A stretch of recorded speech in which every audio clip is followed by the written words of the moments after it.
live.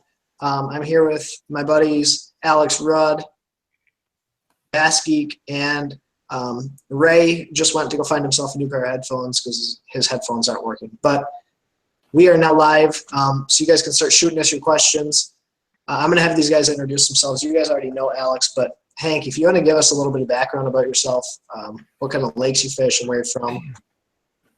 I am from really the border, Southwest Virginia, Northeast Tennessee. I fish a lot of highland reservoirs. I fish a lot of clear water. And when I say clear water, I don't mean 5 feet. I mean 20, 25 feet. There's just a lot of lakes in my area that's that sort of clear, and I grew up fishing them, and I've just kind of fell into that niche. I fish, everything from Cherokee to South Holston to Flanagan to Pound Reservoir, a lot of big, a lot of small lakes just on both sides of the border, Tennessee and Virginia. That's pretty cool. So you're down like southeastern side of Tennessee. Yeah.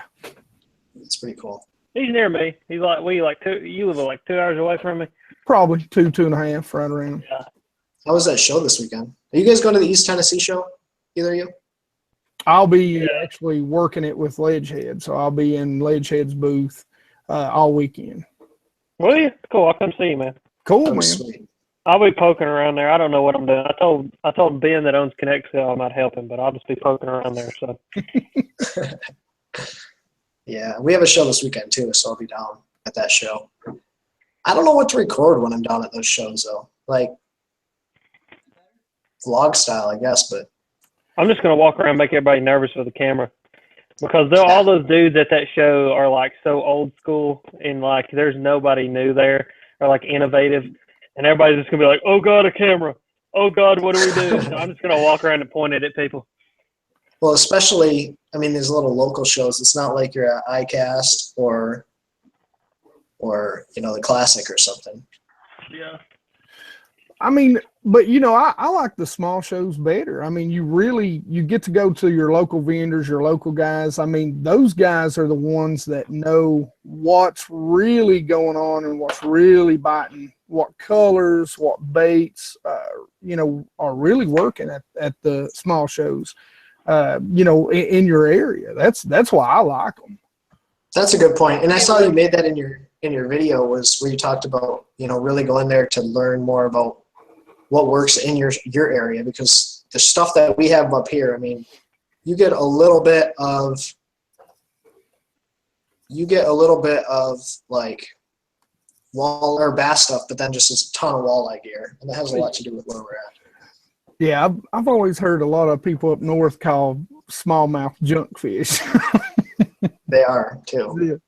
So that's really weird for us down here.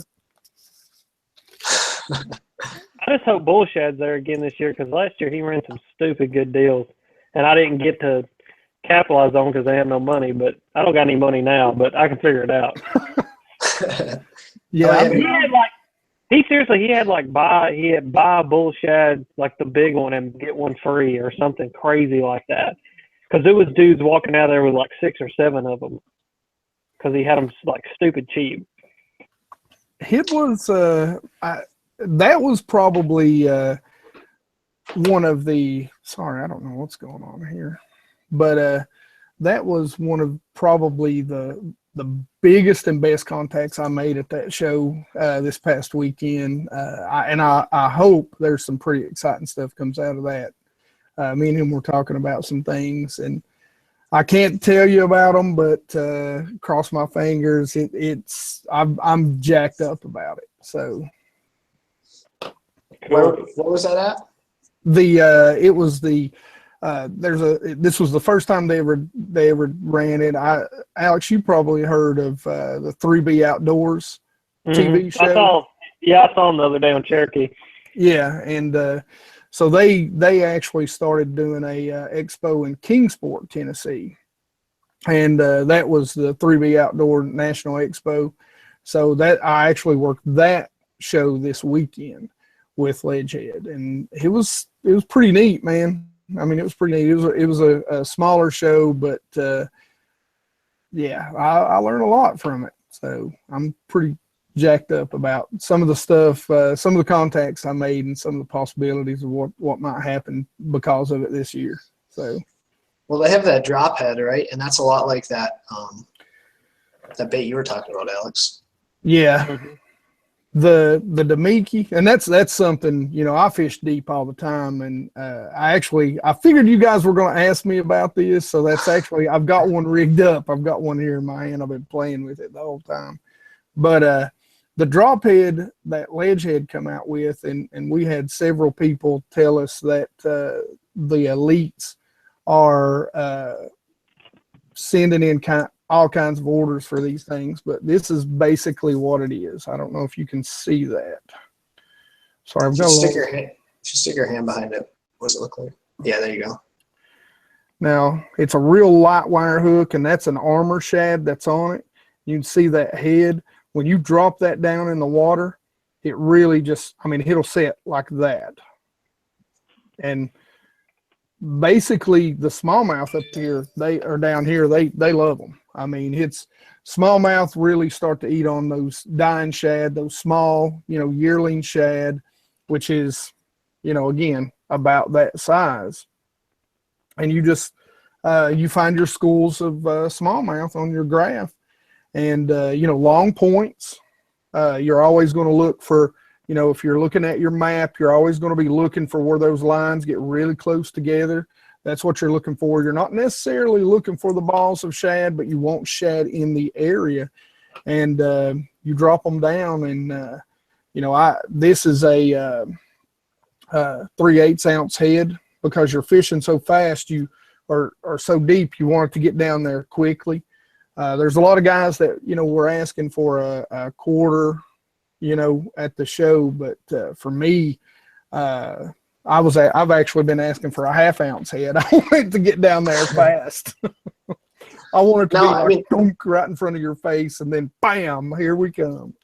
How deep are you guys fishing that? Or I guess I should say this: how shallow can you fish it? Because a lot of I mean, even the Great Lakes where I'm fishing, it's only getting, you know, 25 foot deep where I have some spots. So oh yeah, and that's you know, it really depends on the fishery. You know, most fish, some fish you can vertical fish in 15 feet of water. 20 feet vertical fishing for me depends on the water clarity. But if I've got 10 to 15 feet, generally I want about 5 feet greater. Now, you know your fishery probably better than anybody. I mean, you know, when you're talking about catching a 30-pound bag of smallmouth up there, you know your daggone fishery pretty well.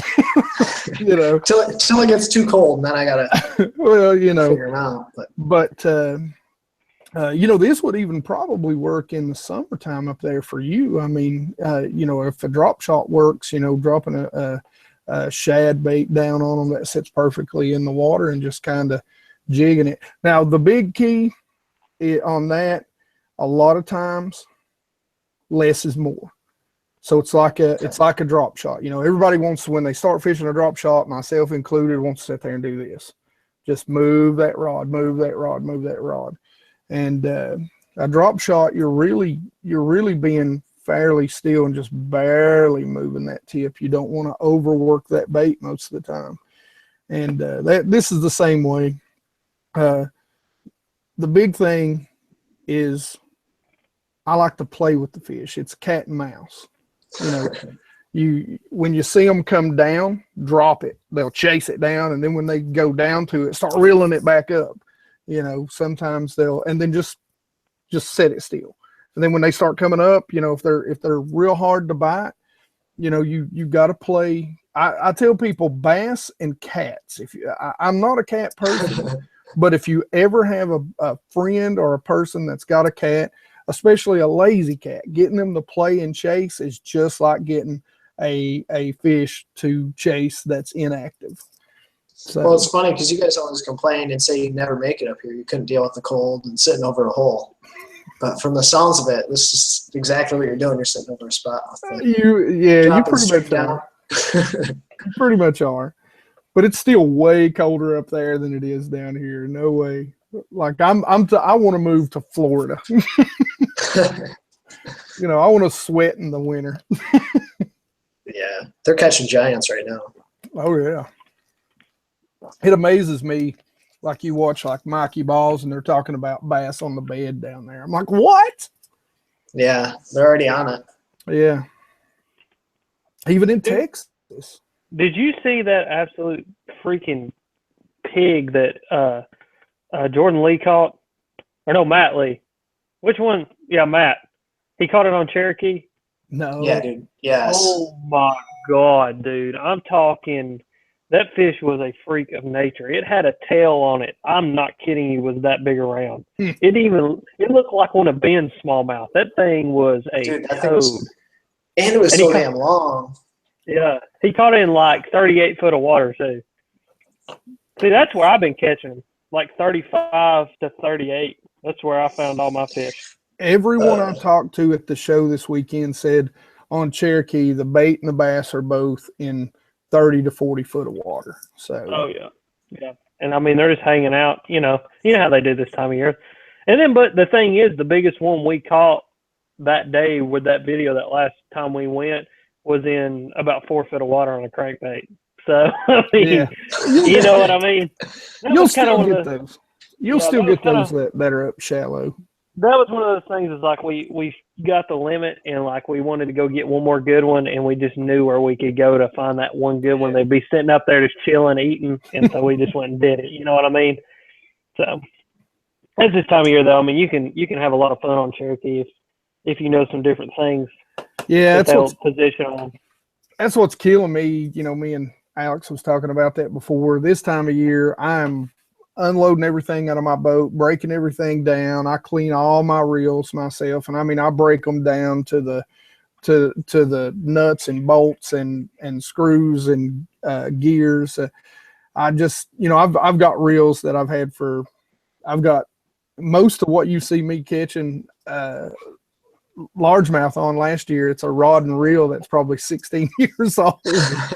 So, you know, yeah, I've got my last live stream. Somebody asked me, they're like, how many rods and reels do you have? And I'm like, I think I've got 55 or 60. And they're like, holy cow. And I'm like, yeah, but there's a lot of them that's like, you know, 10, 12 years old. Hey, Ray is on here. Dude, that's what's up. What's going on, man? So for those of you guys that don't know, this is Ray from Shoeless Rey Outdoors. And like I did with you, Hank, I'm going to have Ray kind of give a background of yourself and kind of tell these guys where you're from. Dude, I'm from the, my name's Ray Bishop. A college student right now. It's terrible living the college life. College budget. Fishing's hard down here. But yeah, I'm from a little town of Davis, Oklahoma. I mean, you blink, you go right on through it. Yeah, I mean, really just one stoplight kind of town, you know. It's been fun, dude. Every lake we fish down here, there's no vegetation. It's like all rock, and that's it. I can't do that, man. I can't do that at all. I mean, you grow up doing it, so, I mean, you got to learn, man. Yeah. So, yeah, Ray is – it's kind of interesting because you guys all got that southern accent, and I'm up here. Oh, yeah. You know, it's freezing my tail off. And it's different listening to you guys. Ben's over here saying, I'm going to go drive my car in the snow. We're over here, we're like, no, we're going to drive our cars in the snow. Who drives the car? I ain't driving no car. I don't know what you're talking about. I drive a truck. So one of the guys asked if I'm going to go down to Florida, and unfortunately I'm not. Shay isn't able to make it to Florida, and just with a bunch of stuff I have going on, I'm not going to be able to make it. But I'll get there sometime.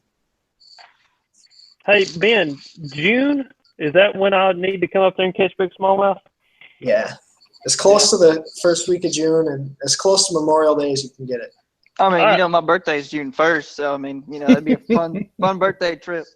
Come on up, man. For real, though. Yeah, June, like, the last 2 weeks of May through, like, the third week of June are the best week that you can really catch them. And then you're going to have to wait, like, 3 weeks till they get really good in their summer pattern, and then I'm on them again. Cool. I'm going to work it out. I got air miles. I can get there. Hey, what's going on, Brant? So for those of you guys that don't know, Captain Brant is the guy that spent a lot of time on the bay on Lake Huron with me this year. So yeah, I'm gonna be super busy this summer. I have a ton of actually really, really cool things going on this summer. So he says it's gonna work out, but Gene Jensen, Fluke Master, says he's coming up in June or in like the second week of May to fish with me. And then I have a couple other YouTubers that are going to come up and fish with me as well. So there's a lot of really, really big things going on with my channel this year. Dude, that's what's up, man. Yeah. That's pretty cool. But lots of unique things going to happen. So let's take some questions. If you guys want to shoot us some questions, we're for sure ready to answer them. Dude, how cold is it up there where you're at? So yesterday it was like 12 degrees. Oh my God. And today we actually got 2 days ago it was 12 degrees. Yesterday was like 40. Today was like just under 40. Good gosh, man. We're down here. It's almost 80. Wow. I'm out here in shorts, flip-flops on the boat, just having a good old time. And then my buddy's like, it's like 12 degrees. I'm like, you guys are crazy. I can't do that, man. I think it's supposed to get up to 60 Friday here, but I think it's probably like 42. I think that's about average. So, dang, that's crazy. I couldn't imagine. So you caught a 10 this year. I sure did. Year, Ray? It was 2016. So tell us a little bit about that 10 pounder. Well, where I caught him, he had no business being there. I'm pretty sure he's about dead.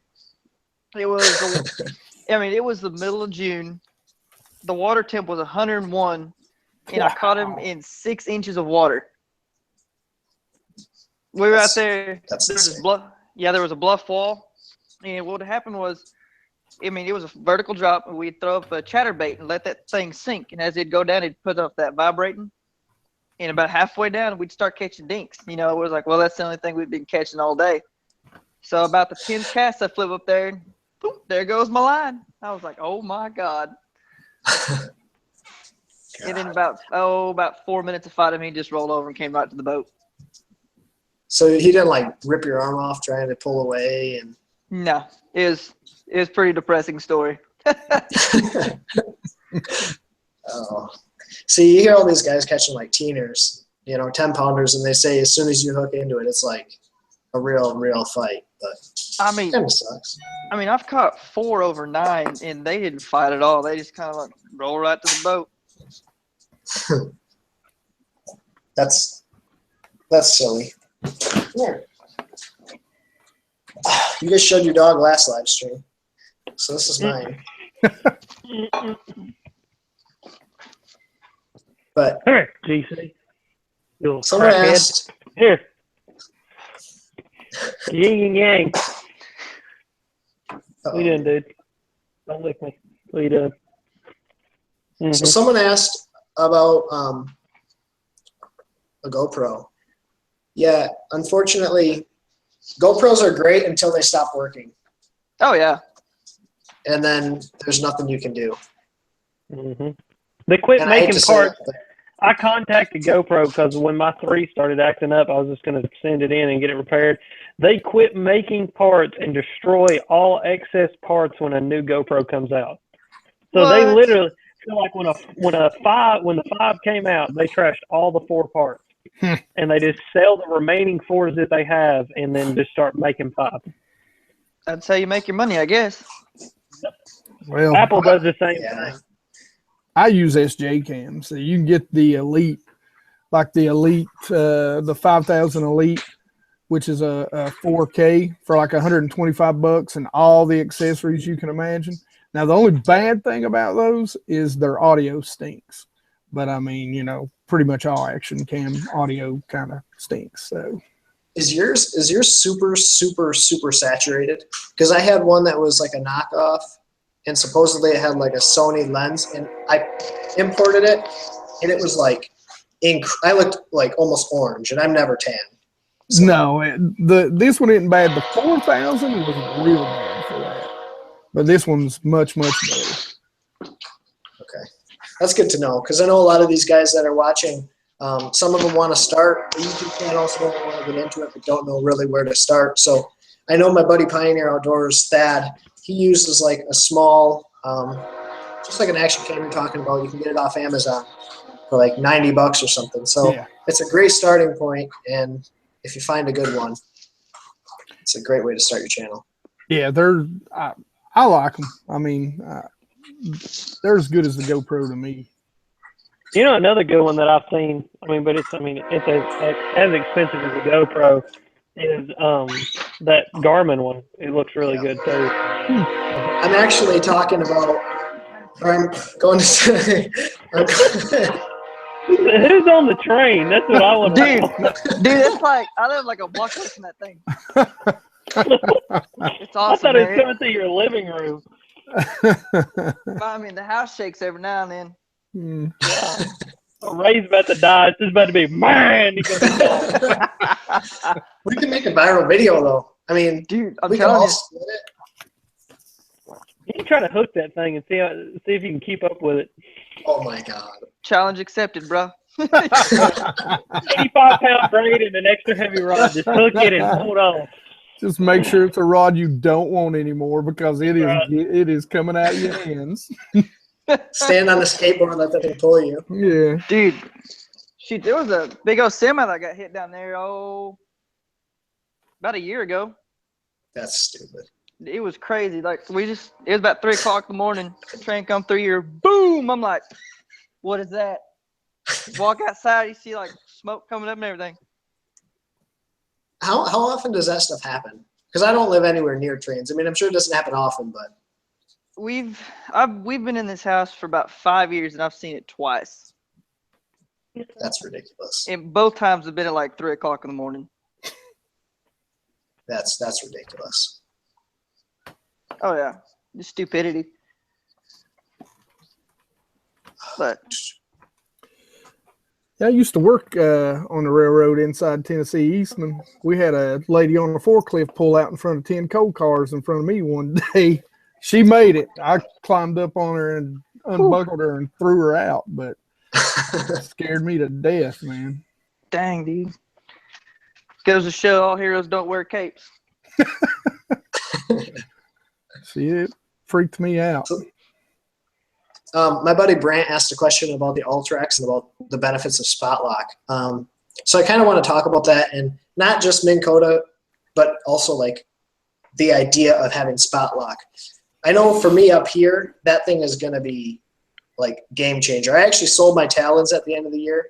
One, because a lot of the water I fish is too deep for my talons, but two, because the spot lock on that Ultrax, if I can sit in 2.5 foot waves and only move, 5 feet and not have to touch that trolling motor, that one saves me a ton of like back pain and, have your leg up on the trolling motor, but also allows me to be a lot more efficient and make the right casts a lot more often. So do you guys see any use for that down by you guys? Do you guys fish in river systems where that would be useful? I would absolutely love to have spot lock. There's deep spots that I know that I could go sit on and never move, or like those smallies the other day, sit on top of them, never move. I want a freaking Ultrax so bad. Yeah, dude. Yeah, same here. I mean, go ahead, bro. Go ahead. No, go ahead, man. I fish that's sort of when everybody else stops catching them during the summer. That's when I'm at my best. I'm out catching, deep bass when it's the hottest, and I would love to have one. Love to have one. Man, I wouldn't have any need for one. We don't have that kind of big water down here. Yeah. You mentioned something we were talking about the other day is how you catch your smallmouth, which is a little bit different than how all three of us catch. Oh, yeah. I mean, y'all, what are y'all catching? Water. 40 plus feet of water when y'all catch them? I'm not catching that Sometimes, deep. yeah. Yeah. I mean, deepest I ever caught one was about 20 feet on a jig. Of course, y'all smallmouth get what, 7-8 pounds up there? Those big Yeah. ones. Yeah. I think the biggest I've caught down here is about 2.5, 3 pounds. I We got couldn't that. handle it, man. What is it? The creek smallies or whatever they're called. Yeah. Yeah, that's what we have. We don't have the big river ones. I wish we did. I really Do do. yours have those giant fantails on them? No. Like in current where they just have that giant tail? I mean, I know Alex's do because you No. showed me a picture and yours have like that giant tail with all that muscle right in front of it. They get that red color too. It's weird. Like the really big ones, they'll get that pink, weird red color to them. And that's when when you see that, you know it's a big one. That's when you better get the net. Man, I wish we had those. That'd be awesome.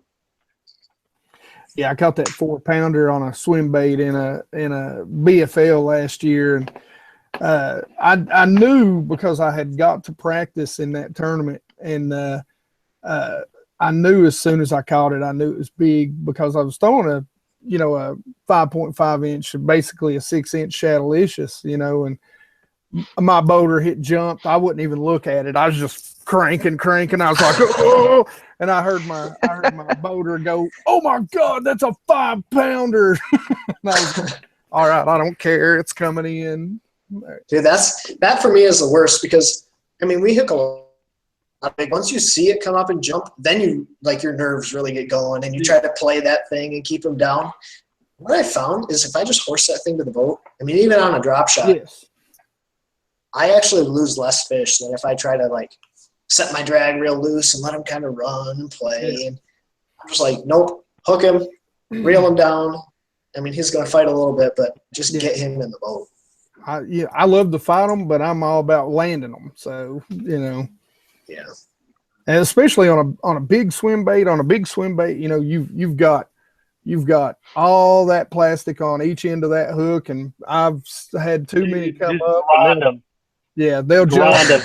them. I mean, if a big one hits a big swim bait on me, there ain't no playing with it. You put the rod tip down, and you're just going like this, trying to get them in the boat. They're coming in. Ride them in.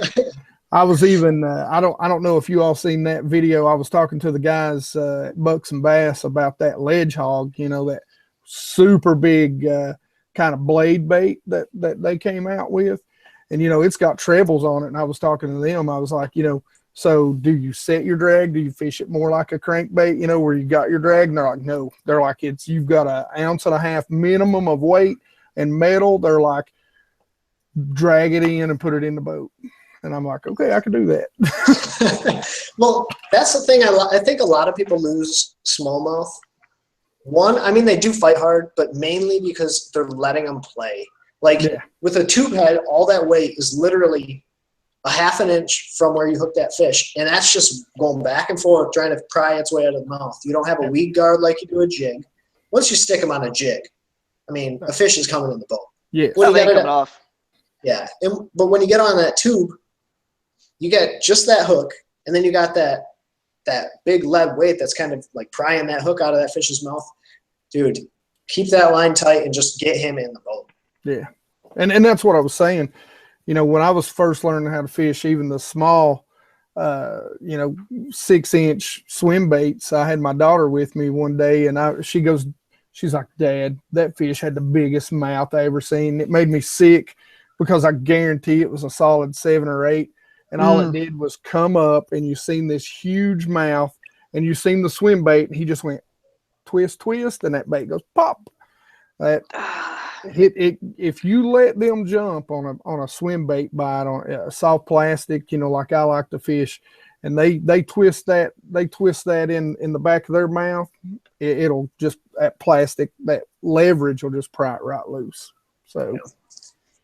One thing, I don't know if I included the clips, but I was actually losing some fish on that underspin I was throwing. And I only had a small little trailer. It's only a 3.5 inch trailer. But just like you said, I mean, it comes off there and it's pretty firm. If I don't get him a good hook in his mouth, there have been times where I've gotten that fish in the boat and the hook falls out because that plastic is literally acting almost like a pivot point on that hook and just like pushing it down out of that fish's mouth. Yep. Someone asked me when I'm going to be at the show this weekend. So there's a show in Novi, Michigan. I am going to be there Saturday and probably part of Sunday. maybe all of Sunday. So if you guys want to see me, I mean, it'll be all over Instagram, Facebook, Snapchat, whatever social media I have. It'll be all over there. So you'll see me around. And then for you, Bass Geek and Alex, you guys are probably going to go to that East Tennessee show, right? Yeah, I think what is it, Alex? Is it the 26th through or the 24th through 28th? It's 4 days. Yeah, So- 26th to the 28th, right? 29th. Okay. 26th to the 29th. Yep. Yeah, I'm not even sure. I just like when all the cars start parking down there at the expo center, I'm just gonna go like pull in and that's how I kind of judge. Like I just like when I'm driving by, I'm like, I wonder if it's a gun show or a flea market. I'm like, oh, it's a gun show. Let's go. I mean, so I mean, both of them are good. yeah, either one. Shoot. Any of y'all going to the Classic? No. I I'll am. be there. I'd rather save my air miles and go catch 6-pounders with Ben, so I'm gonna go do that instead. Yeah. I got lucky with my job. I can fly right into Houston, so I'm going to fly into Houston. Nice. One of my sponsors is going to pay for the hotel, and Dude, that'd be fun. so it'll be sick. And then I'll probably work Tuesday, Wednesday, go to the show Thursday, Friday, Saturday, Sunday. So I'll be there. I'll see you there, man, for sure. That'll be sweet. It'll be fun. Of course, no one's gonna recognize me. I'm just You can hang with me. just look for the kid wearing either flip flops or no shoes at all. Okay, yeah. So here's a question for you. What is Shoeless Rey? Well, I used to fish for Southwestern University up there in Weatherford, Oklahoma. And, it was always hot, and we were out there in swim trunks, and I always just fish barefooted or whatever. And it was always kind of an ongoing joke that I always caught fish when I was wearing no shoes. Well, one day I was like late October. It was cold. We was out on Little Bitty Lake. We was out there fishing. We weren't catching nothing. My buddy's like, just take them off. Let's just see if the superstition is true. So I kick him off. I kid you not. 5 casts later, he lands a 3-pound bass. They went nuts. And they were like, oh, we got to come up with a nickname. And his wife was like, we're just going to call you Shoeless Joe. I'm like, no. Find another one. She's like, Shoeless Rey. I'm like, that's it. And it's stuck ever since. Because, I mean, what's your full name? I mean, do you go by Ray or do you go by, I don't know what your name is? Well, my real name is William Rey as Bishop. But I go by my middle name because if I went by William, I'd be like the 4th or 5th or something like that. Oh. Did I freeze? Yeah, a little bit. Okay, sorry. I thought I was losing internet.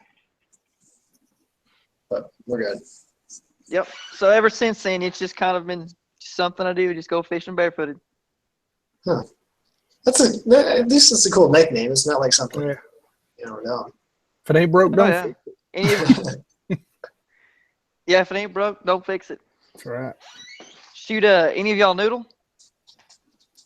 Oh, no way, man. Dude, y'all have to come down and noodle. I ain't doing that. That's I am dangerous. not. Yeah, listen. When I worked on the railroad, I kind of lost a big toe, and I'm not losing a finger. I don't have any spare digits. Have you ever done it? Do what? Noodled? Oh yeah, that's like something we do when the water's like 100 and something and the bass ain't biting. Used to be on the boat, be like, oh look, there's a barrel, and just swim down to it and noodle a catfish out. No way, dude. What if it's not a catfish? Well, I mean, you got to think about it. It's in 10, 15 feet of water. There's not going to be anything in there besides a catfish. A Turtle's gotta snapping come- turtle. What about a snapping turtle? I mean, some of the holes, I can see it, but there I just get lucky. I mean, there's not going to be no water moccasins down there. I ain't worried about the Yeah. snakes. I'm worried about the snapping turtles. Like I said, I cannot lose another digit. Hey, let me tell you something. I had a snapping turtle. We were riding four-wheelers one time, and there was a snapping turtle that come out of the creek and was laying on the path. And I took a stick, probably that big around, stuck it in his mouth, right in half like it was nothing. I thought, all righty then. Never going to mess with those bad boys. Shoot. Things are mean, I probably man. need to do some noodling videos. I think it'd be fun. We got water clearing up yeah. down here for it. Yeah, you Dude. should. You get some views on a noodle video. You better believe that. So if y'all want to see me lose a finger or two, y'all stay tuned. I watch all day, but I ain't doing it. If you noodle out a fish that has a gun in its mouth, you probably go viral. That or not. Hey, I mean, if it had a kid in there too, you know, pull out their little foot, be like, oh man. Oh God, yeah. Here's a question that someone asked a little bit up the comment section. What is your favorite way to catch smallmouth, and what's the best way to catch them in 1 to 9 foot of water? And Ray, this includes you, man, because that's the way you do it a lot. Jig all day long, buddy. All day. We caught 22 smallies in one day on Murray. Lake Murray down here. That's a good day, man. Especially when smallmouth are not even like a big thing. Yeah, I mean it's unheard of. There's only 3 lakes down here that have them. From what there's obviously other lakes, but the 3 main lakes are Latonka, Murray, and Texoma. And I mean they're not huge, but they're fun to catch. I mean they fight 2-pound smallie fights just as hard as a 10-pounder up here. That's funny, dude. For me, I like I'm a swim bait guy of all sizes. Depending on the year, maybe a jerk bait. If they're going to be that shallow, especially during the, early spring while it's still cold, a jerk bait or just like a Kitech. Yeah. Catch them moving. Yep. Underspin, like you said, even. Yeah. Actually, Alabama one of my Red. favorite ways to catch them shallow is on a crankbait. Because I just like to burn water. A lot of people know me for fishing a drop shot, but I'd rather be fishing a crankbait or something moving. I do love to fish a crankbait. Yeah, small body crankbait or jerkbait. Just because that's what I like. You ever catch them on a fluke? Yeah, not as much as we used to. Like we used to be able to go to Mountain Hill, which is a lake around here, in the spring, dude, and just smash them on a fluke. And I don't know if it's just where it's just been way oversaturated and they've seen 1,002 flukes, but they just don't like to bite a fluke as much as they used to. It's strange. I mean, that's crazy. You know, I'm down here catching them on flukes and jigs, or jerk baits and all kinds of other stuff that we don't even throw. Yeah. It comes in waves, man. I mean, something I've noticed is as time passes, I can pull really old stuff out of the box and catch them where I couldn't catch them before. And, it'll last and it'll last and last, and somebody will catch on to it. Well, then everybody shows up and they've all got on the same thing tied on. Well, that's when you got to start digging in your box looking for something else crazy to throw. And, I mean, that's where a lot of my bait tinkering comes from. Like when I just put crazy things together and try to do things, it's just to give it something a little bit different so I can go right behind guys and catch fish where they threw the same thing that the other 50 guys threw at the same point. I can go up there and catch a fish where they couldn't. Right on.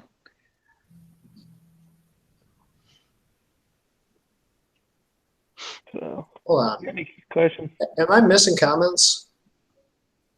Someone said sup AP, but I don't see AP in here. Yeah, AP's right there. What's up, AP? He's up there he's in ice country. He's up in Canada right now, isn't he? He's somewhere in the comments up there. Man, that would be awful. I see his ugly mug holding a smallmouth, it looks like.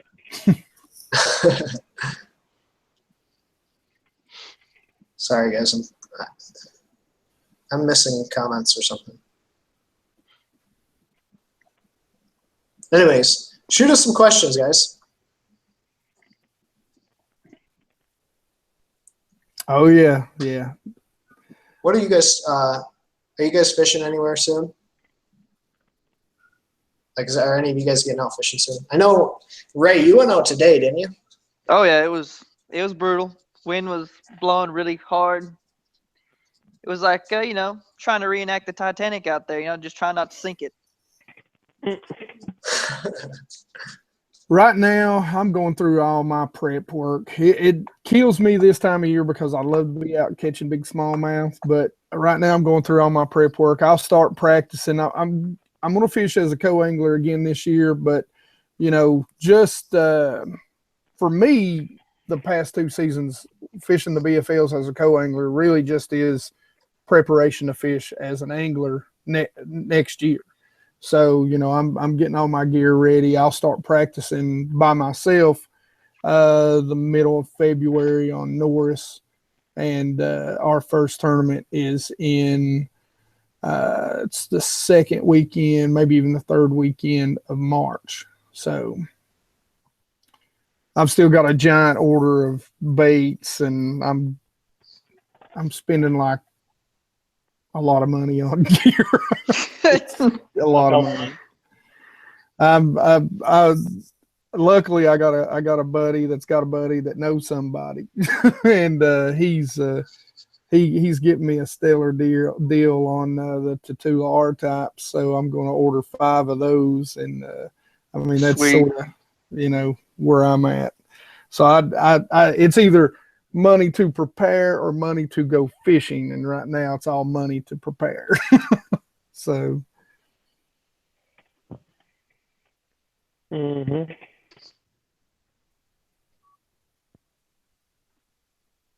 So when did you say that one on Norris was?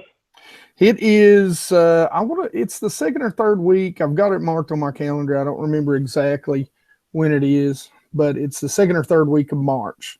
Okay. So, that'll be a good one. Dude, you can catch some monster smallies that time of year. And the Dominky bite last year, the Dominky bite was hot and heavy on that lake the week before. And the angler that I actually pulled, he didn't want to tell me. That's one of the things that stinks about being a co-angler, is because you've done, like, I don't get to bring my boat. In my boat, I've got everything that I could ever need. But as a co-angler, you know, you've only got a little spot about this big that you bring stuff. And you know, so he was like, I was finally like, well, just tell me, are we fishing deep or are we fishing shallow? And he's like, yeah, we're fishing deep. He's like, man, I'm on enough to where I can win this tournament. And I was like, well, I know what you're doing then. And all of a sudden, he hadn't practiced. He had practiced the weekend before, and it was like 42 degrees. It was 80 the day of the tournament last year, and they were up shallow. So luckily, I'd went into the river and found a bunch that you could you kind of flip some creek channel bends in, and he made a check off my fish. So, yeah, I always wait till like about that time of the year, the nastiest, just wettest, rainiest day, and I go up there and flip docks, dude. And I mean, you can always catch some super quality fish just because the water's so clear. You can go get on that main lake stuff where it's like 20 foot deep. Well, when the wind's blowing, they can't see you good, and you can just slip up to those docks and pound on them. But that'd be fun. That sounds like it'd be a blast. Oh, dude, it is. But I can't wait for it. I'm excited about this year, but I'm excited because last year I planned on really practicing, you know, spending a day a week out on the water on each of the reservoirs that we fish for the BFLs. And really getting to know them and fishing sort of my style. Because, you know, the worst thing you can do as a co-angler is you know, nag your boater. Don't nag your boater. Understand you're there to go where they want to go and do what they want to do. And I only give or talk about what I did in practice if my co-angler asked me. And just so happens that my co-angler asked me, and I was like, I caught fish, but, you know, they wouldn't, you know, nothing you're going to win the tournament on in that tournament. And in the South Holston tournament, the next month after was the same thing. But, you know, for me, I ran it last year. I ran into problems because my depth finder, my one on the bow, went dead. So I had to replace my depth finders, and, you know, $2,500. I went with the Helix models, which I love. But $2,500 kind of tapped into a lot of my practice gas money that I had set aside for the year. So I didn't get to practice the 2 lakes I practiced on. I caught fish every other lake. I never caught a keeper afterwards. So that's the hard part for me about fishing these big tournament circuits is, one, going and taking the time off work to go pre-fish for these tournaments. And then you're really having to compete against the best of the best who had all that time off anyways to go fish those tournaments, and you're fishing now pressured and fished on fish. Yeah. So I'd rather take my time. And I mean, some guys love tournaments, some guys love the competition, and some guys love that atmosphere. For me, I've gotten to the point where I'm not able to be competitive if I don't go out and practice for 3 days. And at the same time, I don't want to take that time to do that. I always tell people, especially people that don't have their own boat, one of the best ways in the world to learn is go out and fish those BFLs. If you can't fish a club, I love to tournament fish. And I don't have any, I'm not going to be an elite pro. It's just not going to happen. I'm 42 years old. I'm not in the shape to handle that. People don't realize how good of a shape you've got to be in to do that sort of thing. How many hours you have to put in to really be an elite pro or an FLW pro. And I'm probably not going to be a pro, but I do want to know, because there's a lot of people that are really good enough in everyone's area to be a pro that really are like me that never make it. And you're always going to have homers. You're going to have those guys that enter that one tournament on that one lake. And I always tell everybody, if you get a top 20 finish in a BFL, pat yourself on the back, because you beat some quality sticks. You get a top 10, you're good. You're good. Because there's guys on, I know there's guys that enter that Norris tournament. I mean, droves of guys that enter that Norris tournament. They don't fish any other lake ever than Norris. So, why wouldn't they want to jump in there with their boat and win, $3 or $6 grand, Well, even those big tournaments, like your Bass Nation tournaments. Yep. You'll get guys that have fished these lakes for longer than I've been alive. I mean, 30 years. So even for me to say, well, the championship is going to be on Lake Huron, I should fish it just because I can go catch them. There's probably, I have some out of the way stuff, but there's going to be guys on my stuff. There's going to be guys that are going to catch them. And so it's like, even for me, just to do those tournaments so I can fish on Lake Huron one tournament, it just doesn't, man, you're still fishing against some of the best sticks out there, and you got to have everything, even in those little tournaments. Oh, yeah, because there's a lot of guys like me. It's so expensive to be a pro. It's so expensive. And, there's a lot of guys like me who over the years, I haven't had the opportunities, to have sponsorship money or whatever, it may be, to be able to do that, to quit my day job to pursue that sort of dream. And, so the great thing about the BFLs, and this is what I tell people all the time, and the great thing about club tournaments is you get that chance, like when I fish the BFLs, I fish them for a season. I'm thinking, of course I want to win each and every tournament, but you have to be realistic. You're fishing against those, like I said, those homers. You're fishing those guys that fish that lake. So if you're going to fish the BFLs, I always tell people, fish them as a co-angler, because you can learn more on those lakes, because those guys aren't going to hide anything from you with that amount of money on the line. And as a co-angler, it's really cheap. You don't have to take your boat, your gas.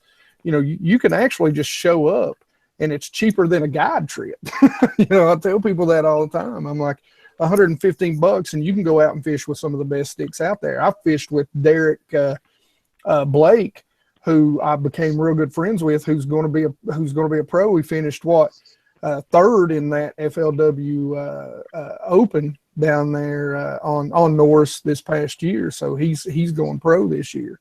I fished with some guys that are, really good. I had some really good draws. Unfortunately, for most of them were out of their element, unfortunately, out of their home lakes. So it didn't pay off.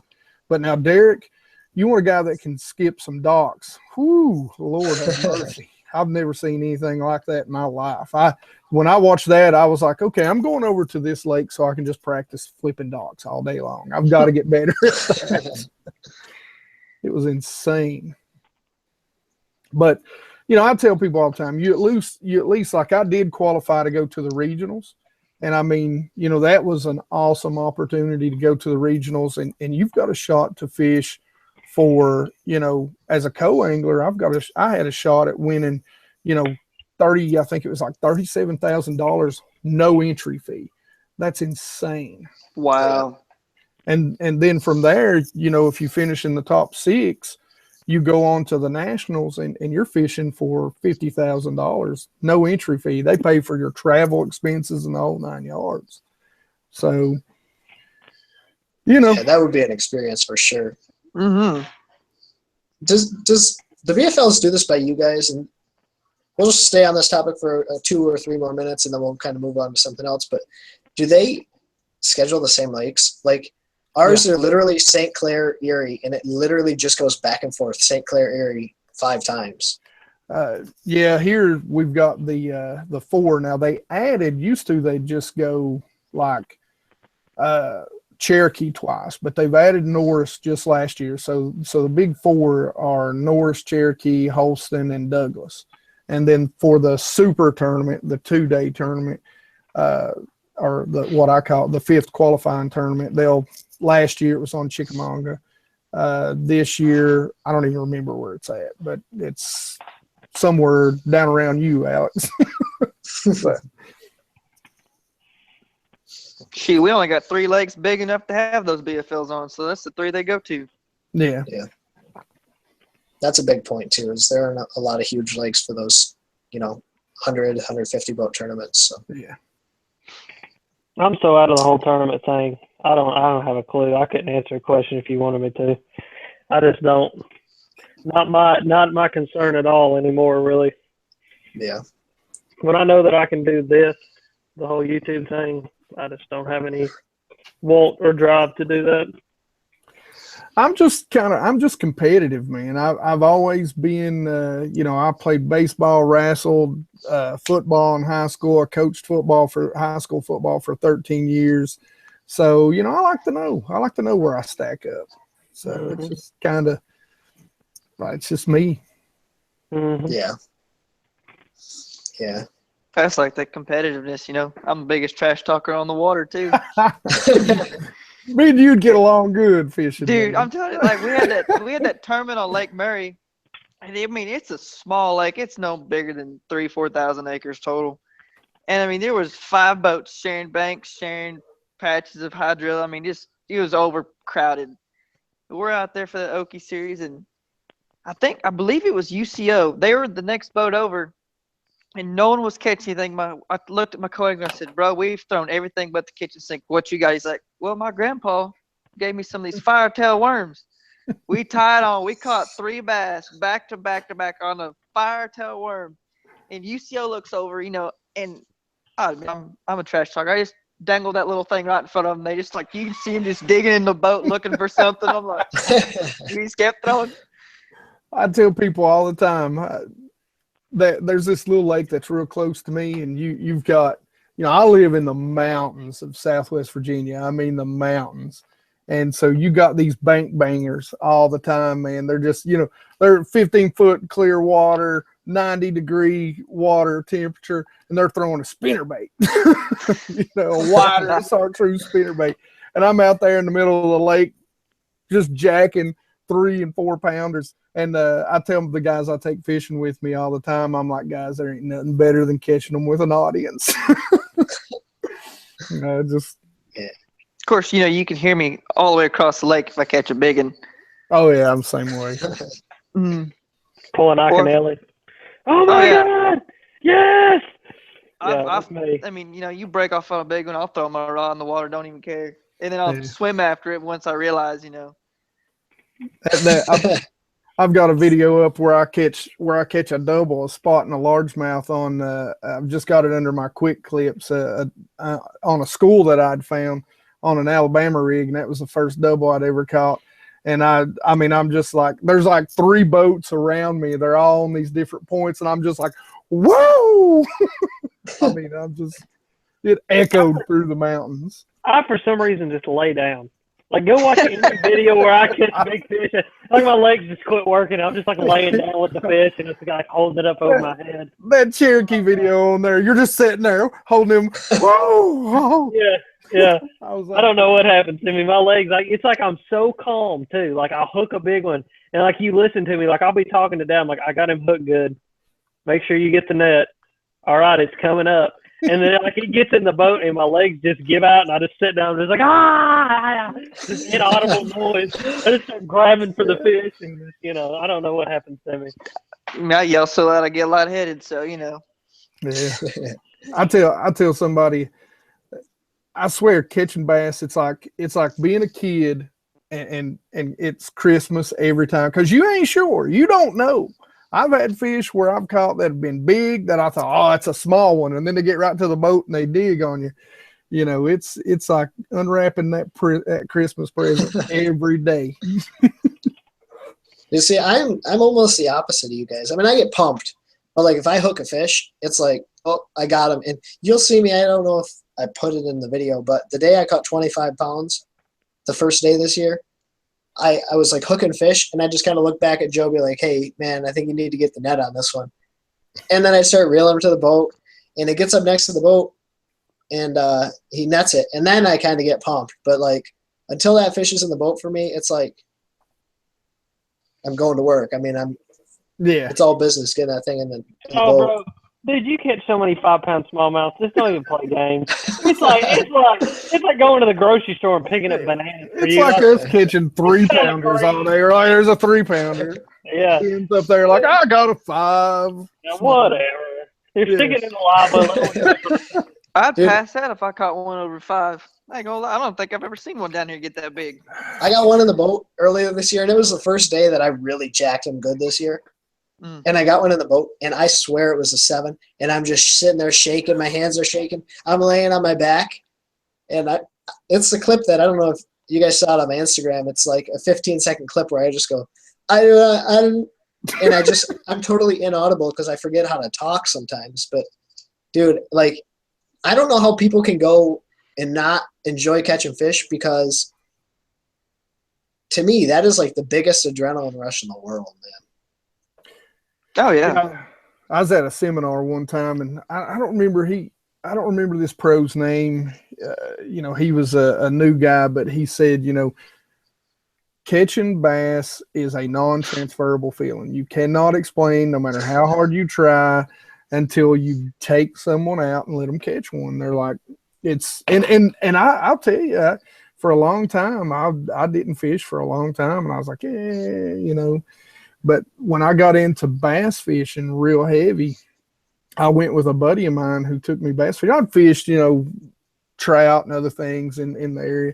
And then he took me bass fishing. And I was like, oh my God, this is my calling to life. I'm like, this is the greatest thing I've ever done. So I probably only got like a 2-pounder that day. Yeah, dude. It's like once you catch one, you're hooked. It's like Bethany, Alex. Oh yeah, she is the frog fishing queen of the world now. She was so sad when she found out that like we couldn't frog fish all year. It devastated her life. Oh dude, I tear up myself. Oh yeah, I'm telling you.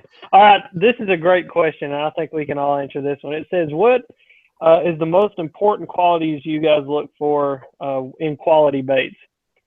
For me, it is hardware, like your snap or your snap, not your snaps, your freaking swivels or your split rings. No, yeah, split rings. God almighty. Yeah, I fish. You know, I've only been doing it my whole life. Split rings, hooks, and it snaps and stuff if it's got that kind of stuff on there.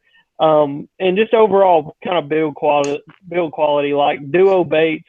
You can just tell by the way they're set up and the way they feel and the way they, you know, react and fish that they're just quality baits. And then plus they come with super quality hooks and split rings and all that kind of stuff.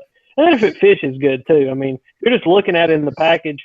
It's hard to tell sometimes, but once you get it out on the water and you see how it fishes, see how it holds up, that's what I look for. Yeah, for me, you know, the reason I call my channel Bass Geek is I'm a network guy. I'm a network engineer, so I'm a computer geek, hence Bass Geek. And I tell people all the time, I'm like, I think a word that we use too much is confidence in a bait.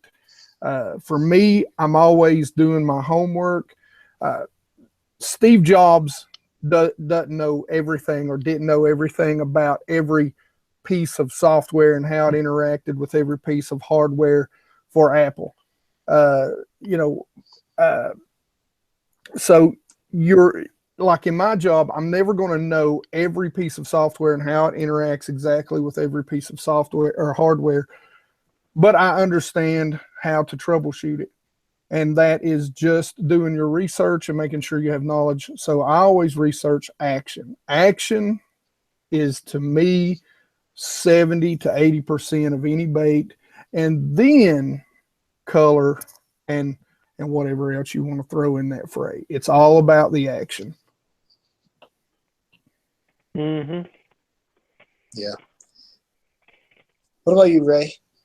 It's all about, to me, it's about how realistic you can look or get it to look. Because, I mean, down here we've got 7+ visibility. And, I throw some jigs and some top waters, but, like my top waters, what I look for is I look at the belly. I could care less what the top looks like. The bass isn't going to see the top of that frog. It's going to see what's underneath it. Like if you look at my frog collection, it's 3 colors: all chartreuse, all white, and all black. I mean, that's it. I throw a brown in for good measure. Yeah, and a brown. That's a good color too. And then like my jigs, you got to remember, fish underwater, when we're above the water, we see different colors when we're looking at it. Underneath the water, the way the sunlight penetrates the surface of the water and hits that lure, the fish are seeing something different. Yeah. And to me, it's like all about the color. Like, most of my jigs, you look at my box, are green pumpkin. I mean, they're green pumpkin through and through. I've got some with, some orange strands or some yellow strands, but it's mainly about color to me. How close I can get it to look like the real thing or mimic the real thing. Perception. Bass have very different perceptions of things in water. It's just like us. I mean, so like, bass that are shallow perceive the color red or any color in the red spectrum a lot better than blues. And when they're deep, they perceive blues better than they perceive red. And it's just where they're at in the water and how their eyes perceive it. And then, anything that contrasts, that doesn't look, and sometimes if it doesn't look natural, it'll get the bass's attention more than looking natural. That's like a blaze orange crankbait.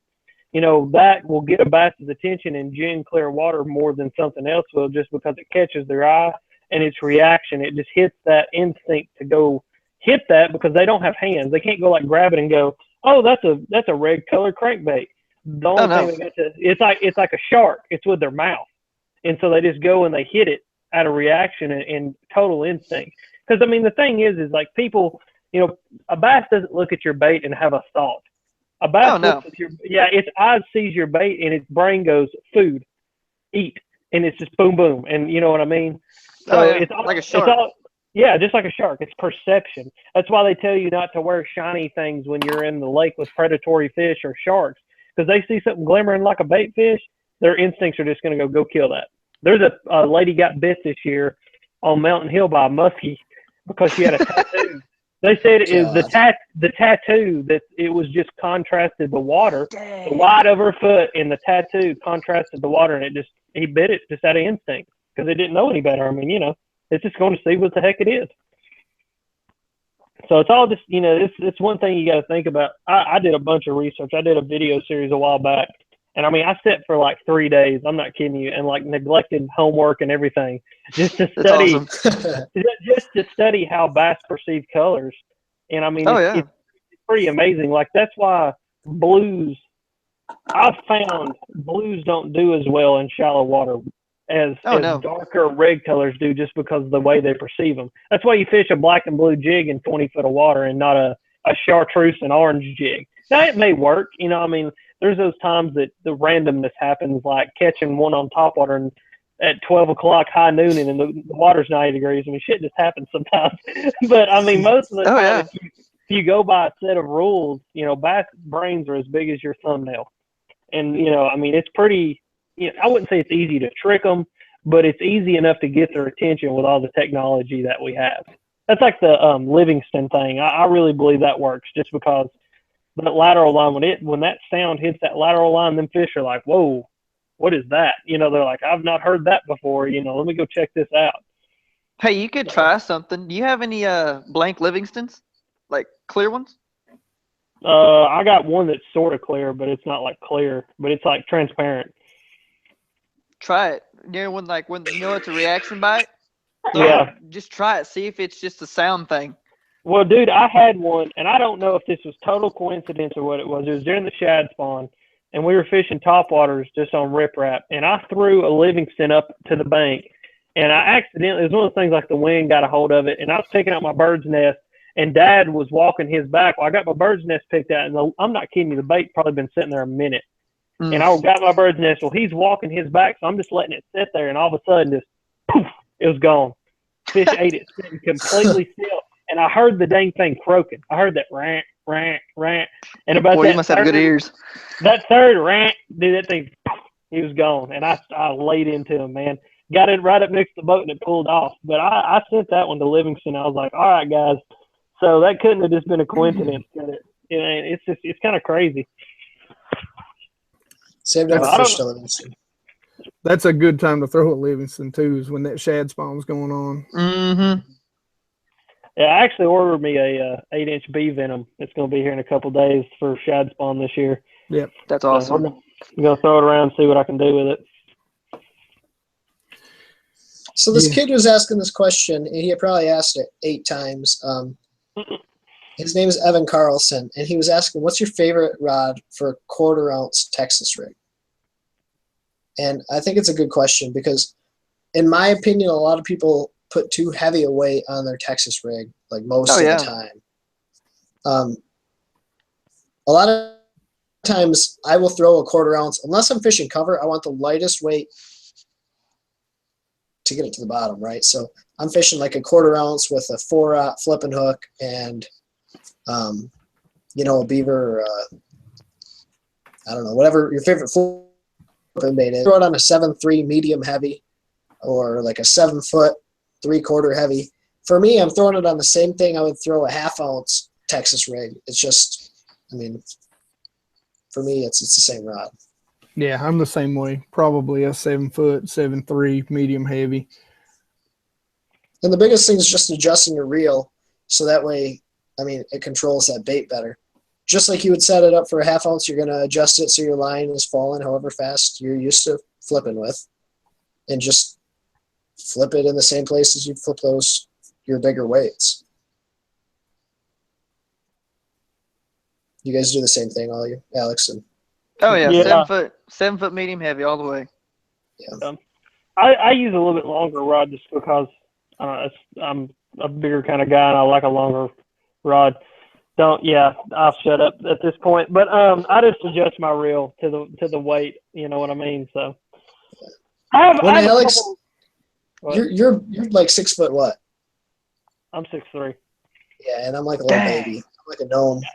I'm 6'3", and I have like monkey arms. I look like Sasquatch. My hands like hang down almost past my kneecap. So I've got like these monster arms. I have to have really long fishing rods to be able to kind of do everything I like to do. See, I gotta have short rods, man. I'm 5'5" on a good day with boots on. Dang. Yeah, dude, I'm a little bitty dude. I'm Wind right blows at wrong, I'm gone.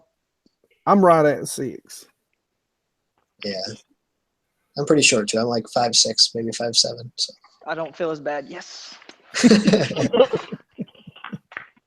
All right. Go ahead, man. Sorry. No, you. So this guy asked what brought us to the YouTube fishing thing or YouTube creating in general. At this point, I don't even like. I consider myself a YouTube creator. You know what I mean? Like I fish, and that's what I do is fishing videos. But I don't know what the future is going to look like. You know what I mean? It may branch off to several different things in the future. But what attracted you all to it? Anything? Hey, I'm trying to figure. Go ahead, Ben. Well, no, Ray, you have a cool story because I watched your 2017 goals video. So talk about your opportunity on the Outdoor Channel and talk about how that plays into this. Yeah, well, as a kid, your grandpa, I don't know if y'all's grandpa, but my grandpa always watched Bill Dance and all them dudes or whatever. Yeah, I remember growing up thinking, I mean, that was the coolest thing. I mean, I remember waking up early just to go watch it with him. I mean, who doesn't? I mean, and then when you watch his show, you don't, I mean, yes, you do watch him for the fishing, but you're sitting there waiting for the bees to attack him, the snake to fall in the boat, him to fall out of the boat, just stuff like that. And what y'all don't see on my channel is I always cut it out, but I'm going to start putting it in there. Dude, I fall off my boat all the time. I'm not even kidding. Not even kidding. I mean, like today I almost fell off. Them waves, I mean, they're a foot, 2 foot high, and that boat come up, come down. I stay in the air, you know? And so, and my buddies are like, dude, you should, you know, start videoing this. And I was like, well, okay, I'll give it a shot. And so I started doing whatever. And, you know, I'm not gonna lie, I think it's funny just to watch myself. And I was like, well, might as well start putting this on YouTube, see what I can go from there. Well, I met up with this guy. His name's Chris Holick, real good friend of mine. He is he's the owner of Yankee Crank, custom paints crankbaits or whatever. And his brother-in-law had a show on the Outdoor Channel, so he's got all the hookups, and we're swapping ideas back and forth. And here in the next year or so, we're gonna try to get a show on the Outdoor Channel. That'd be sweet. Be Man. awesome, dude. So that's the ultimate goal. Of course, you know, the ultimate dream is to be the next Dave Mercer. Or Mark Zona. Oh, I yeah. want to do Zona. I mean, like, dude, that guy's got the smooth job, dude. Both of them. You have your own TV show, got all the sponsors and perks of a pro angler, and then all you do is MC the Bassmaster. Yeah. I'm not funny enough. I'll be straight honest. I'm not funny enough to do any of that. Same here. Me neither.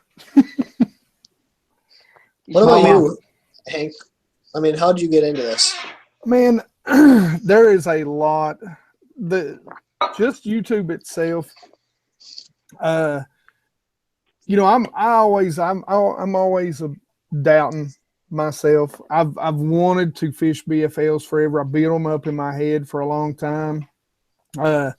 I've literally spent 15 years preparing to go fish BFLs, and just because I didn't have the confidence in myself to go and do it, because, you know, unlike you guys, I've never had anybody to fish with.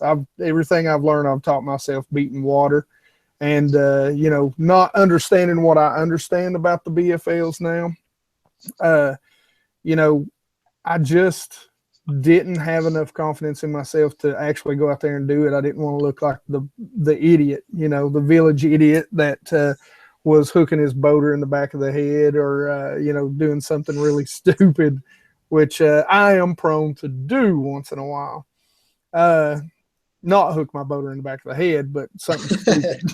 See, that gets views, man. That gets views. Yeah. But you know,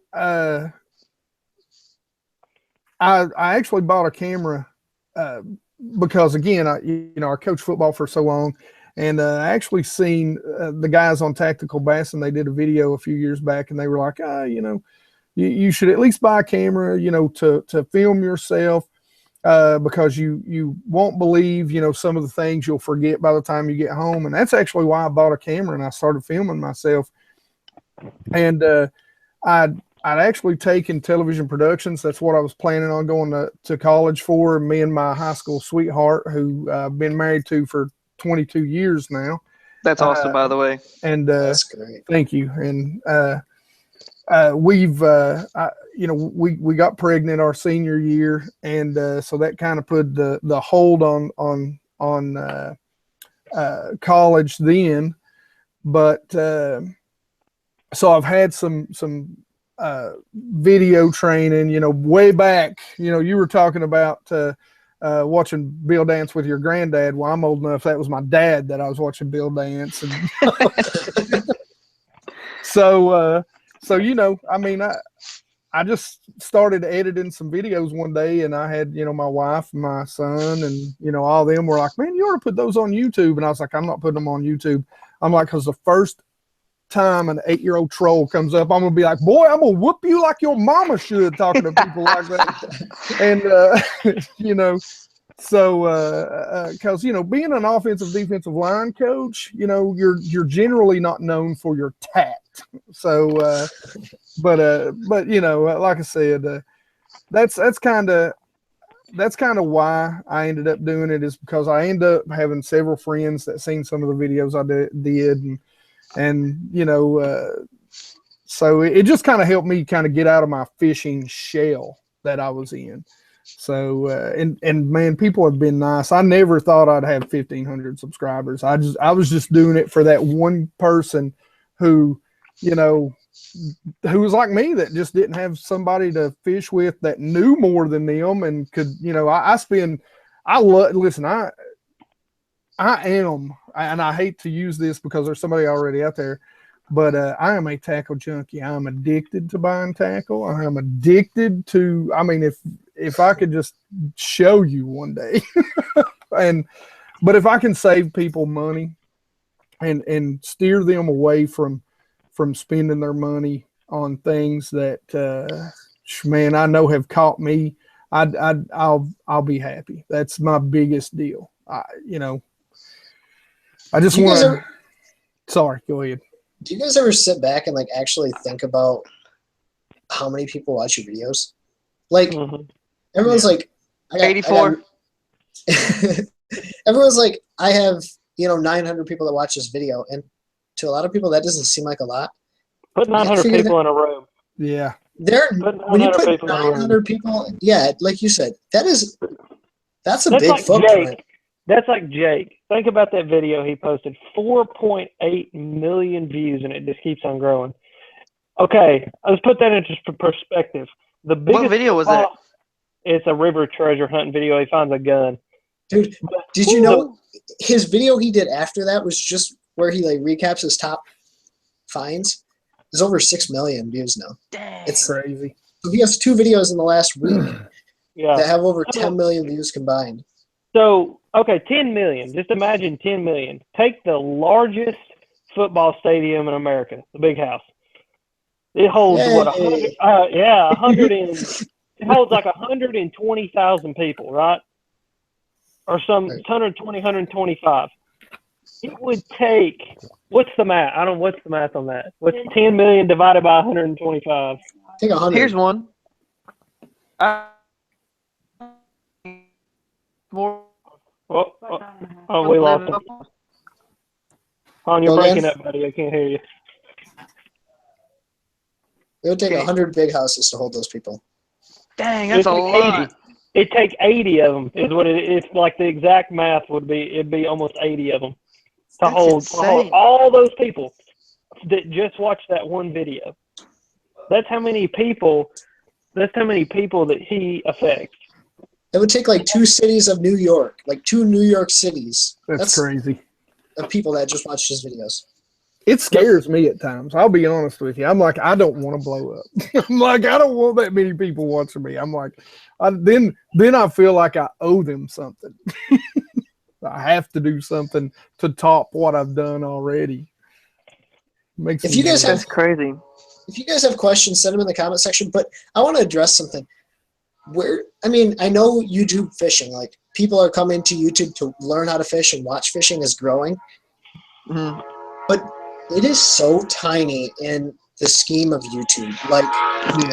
When you think about the actual, an actual YouTube fisherman is John B has 300,000, almost 400,000. That's so small. Compared so minuscule. And half those people probably don't watch his videos for fishing. No, I don't think so. It's ridiculous. You go and you look at, how small the YouTube fishing game is at this point. I had to do a thing about, I looked up the statistics one time. Freshwater fishing, the freshwater fishing industry alone accounts for over $30 billion in revenue yearly. Wow. And so, and that's not even counting social media driven stuff. That's just tackle, tackle and guide trips. And they actually count that. So to know that there's that much potential that can happen in the YouTube fishing world, because it's going to. I mean, Bethany's family just got rid of cable and switched over to a internet-based TV company. So it's just a matter of time before the cable companies say, okay, this is stupid. We're going to have to do something else. And all these people go, I'm not paying a cable bill anymore. I want to pay for internet because I can go watch John B. and Alex, I'm just going to say me, and Hank and whoever else for free instead of having to pay $150 a month with another $30 extra to get the outdoor package so that I can watch Mark Zona one time a week. I can watch these guys every single day, and they're putting out, you know, high-quality TV-grade videos. And even if I don't want to watch a high-quality TV-grade video, I just want to watch a dude catch fish, you can go watch One Rod's channel. Put the GoPro on. Yeah. I mean, but it's serious. I mean, but I'm like dead serious. The dude, all he does is wear a GoPro on his chest and catch fish. But freaking people love it. And he makes great videos. I mean, the dude catches fish and it's just, I mean, I personally don't like you can't complain because it's just what people want. And if you give the people what they want, they're going to come to you, man. I mean, it's as simple as that. Yeah. Supply and Can't demand. argue with success. I mean, so, and that, I mean, that's kind of, I think that kind of leads into the whole reason I got into it is because for the longest time, I can remember always having a fascination with cameras. Like I can remember being little and having like the, you know, like the camera with like the record, you know, like tape in it, walking around the house, like recording stuff and making like little movies with toy dinosaurs and stuff. You know what I mean?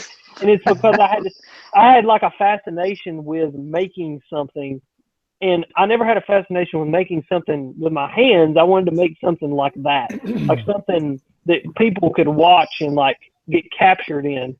And, you know, looking now, man, it's like I take my iPhone and just go take pictures of things randomly or take video of things randomly because I see a moment that I think, man, that's really cool. And that's what I do with my fishing stuff. I mean, it's the same deal. I mean, I thought, you know, I love to fish. I think fishing is really cool, and I know there has to be a community of people out there that think fishing is as cool as I think it is. And because nobody does. I mean, like, nobody I went to school with thinks fishing is cool. I mean, like Bethany, she don't think fishing's cool. I mean, like the only person that gets it is my dad. You know what I mean? Or you guys, now that I know you. And the only reason I know you is because of YouTube. So I thought, you know, I saw like a Lake Fork guy, and the video that kind of did it for me was I watched Lake Fork guy fishing, pre-fishing for a tournament on Douglas. And he caught like a 4-pound smallmouth. And I was thinking, man, we went and did that like last week. I can strap a GoPro on and do exactly what he's doing. Like, why am I not? And so I took all the money that I had in my bank account and I went and bought a GoPro. And that's awesome. That was 3 years ago. And I strapped the thing on my head at first because I didn't know how to use it. And then I laid it in the back of the boat on, you know, the piece of cardboard that your GoPro comes on, like the box. I used that cardboard as a stand and put it in between the two back boat seats. And that was my first GoPro mount. And I would sit it there and I would just hit the record button. And like I would maybe get one fish catch all day because the dang thing would die because I only had one battery. And I mean, like my first video ever, you can go all the way back now, is the trip that we took to Gunnersville. And I like edited it with a Foo Fighters song. And like, you know, I thought that was the freaking coolest thing I'd ever done. Like my whole life, I had never done anything cool. But that was the one like cool ass thing that I did right there. I thought, dude, I have done something. And it got like, dude, that video had like 1,200 views. And it got like 90 views and like 1 like when I first put it out. And I was just like done. I was like, oh my God, like I'm going to be rich. I'm going to be famous. YouTube is my ticket. This is what I'm going to do. And so I just stuck with it. And I've been making videos. And I mean, I feel like I've got better. And I mean, every day I try to challenge myself to go do something better and bigger than I did the day before, and try to take my camera and learn something else about it. And I mean, like it was just like last night, I took a picture. It's on my Instagram. You guys can go see it. It was the way I set my camera up to get a picture of just my eye slide laying on the deck of the boat. And it like cast a shadow over the face of it. And it looks like, you know, I really took pride in taking that picture because it was something I learned that day. I applied it and I took it, and, you know, I don't know, man. It's just, I love creating that. I love that whole, and I love this community that we can sit here and we can talk about fishing, and we got guys that want to ask questions and that really take our opinion to heart. I met a kid the other day named Owen on the water, and he was throwing a 7'6" Ducket Micro Magic cranking rod with a pro qualifier and 10-pound P-Line CXX copolymer. And you guys know, if you've watched any of my tackle prep videos, that's my small crankbait setup. And he told me, awesome. he was like, dude, I love this rod, and you like told me to get this rod, and I watch every one of your videos, and I was just like, you know, like, it's crazy. I mean, because people really, you know, value my opinion, and they value you guys' opinion, and it's just, I love the community. It's awesome. I mean, it's just an awesome community to be a part of. Hey, that's why we do it. Yep. It's love for the sport. Oh, yeah. I met a kid the other day in college. He's 20. He just turned 23, and he plays football for the university I go to. And he was like, I'm from Louisiana, and I've never caught a fish. So I'm like, bro, as soon as March rolls around, I'm going to put you on a bass so you can seed eat your lure. Just things like that is why we do it. Yeah. Awesome, man. Awesome. I love it. It's just so cool. I mean, like, it's just cool. Oh, Tyler's in the house. Yeah. He's in Florida, down there, I think, visiting his grandparents. Yeah. Where I want to be, man. I'd be down there punching some mats somewhere. Whew. I've got an aunt and uncle that live down there, and I swear I keep going, man, I'm going down there. I'm taking my boat down there, and I never do it. I'm like, oh, I'm going to do that. I know. I really wanted to get down there, dude. I want to go to Texas and fish ladybird with Tyler. That's what I want to do.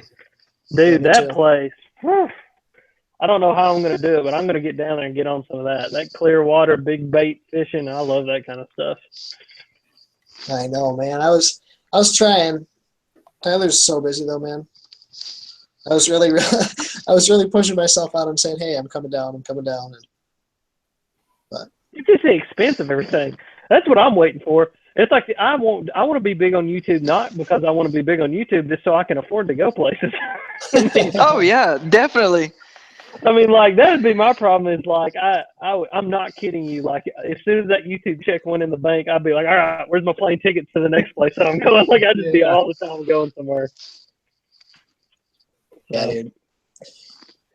Tyler, I'm gonna message you or text you. I don't know if I got your number, but I'm gonna message you, and we're gonna figure out when Lady Bird is good, because I want to come down there and do that with you, man. That place looks killer.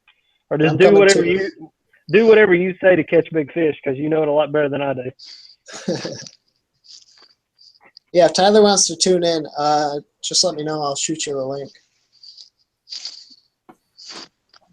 But And then after y'all get done fishing with him, just drive 3 hours. Wait, where's he at? College Austin. Station? Oh, he's in Austin? I think Just so. drive 5 hours north, and I'll put you on a big old Lake Murray smallmouth. Our little Heck 3-pounders. That's the thing. When I get like the first fish I catch next season, I'm gonna think it's like a giant. It'll probably be like a 2-pounder. That's what happens every year. You lose track of like what a big fish feels like. So your first fish could be small. Biggest fish you ever caught. It seems like to me the first fish I always get a hold of is the biggest fish all season, and I always lose it. Very first one, it never fails. I don't know what the deal is. Just for that reason that you said, you're rusty. Yeah. Y'all, I that's just what y'all. fish all year. I just don't want to get off fish. I just want to stay on them all year. That's my goal. So can y'all fish year round where y'all are at? Yeah, I can. Yeah. I can. I don't know if I was the only one that had, unfrozen water year round. Yeah, no, I've never seen the water freeze here. The weird thing about where I'm at, on the Virginia side, the lakes will freeze. So on the Tennessee side, they don't. Yeah. Strange. I think it's the mountains. I think the way the mountains keep a lot of the wind out. It is. And it just, especially down here in the valley, it just stays warmer. Like, it doesn't, like, it'll snow everywhere around us. But like right here where I live, it won't snow. So now, I mean, don't get me wrong, it don't freeze enough to where you want to try to ice fish on them. You will die if you do that here. I can't imagine ice fishing. Just staring at one hole all day long. Just I couldn't. It drive me nuts. I got to be moving. Ben made a good point. You know, I was talking about that Demiki rig. Basically, that's what I do when I'm out there. It's just on, you know, open water instead of hard water. Yeah, you guys are ice fishing on your boat. Yeah. That's crazy. Dude, I've grown a love for that over the past couple of years. That vertical fishing. I used to just not even play around with it, but I actually like it now. Now that I know how to use my graphs a little bit better than I did before, and we've got like better graphs. We got those HDSs this year. It's just so much funner to watch the bait go down, and you'll hop it, and then you'll see the bass start to follow it, and then all of a sudden it just pops, and it's game on. It's so much fun. That's awesome. See, Their sonar is so good. They are. I've got hummingbirds on my boat, but I'll tell you right now, if money was not an object when I was buying those, I'd have had a 9 and a 12 on my boat, an HDS. I love them. Yeah, I love ours. I mean, the only thing that the Humminbird does a little bit better is the side imaging. Like, there's something about the way, like with my HDS, you're good for about 50 feet. And then outside of 50 feet, it starts to like really contort. And you have to be like right at the right speed with your boat, or it doesn't want to do right. It like blurs everything. But other than that, dude, I mean, like the down imaging, oh my God. I mean, I can almost see individual bait fish with my down imaging. Oh yeah. It's crazy. I love it. I can't wait for you to see my Garmin's. Because they are dude, I can't wait. Really clear. I've got a buddy that just bought Garmin's to put on his boat, and he's going to take me out, so I can't wait. I can't wait to see those. Yeah, they're sweet.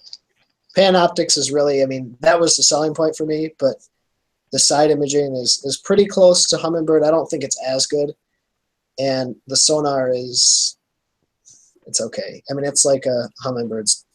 So yeah.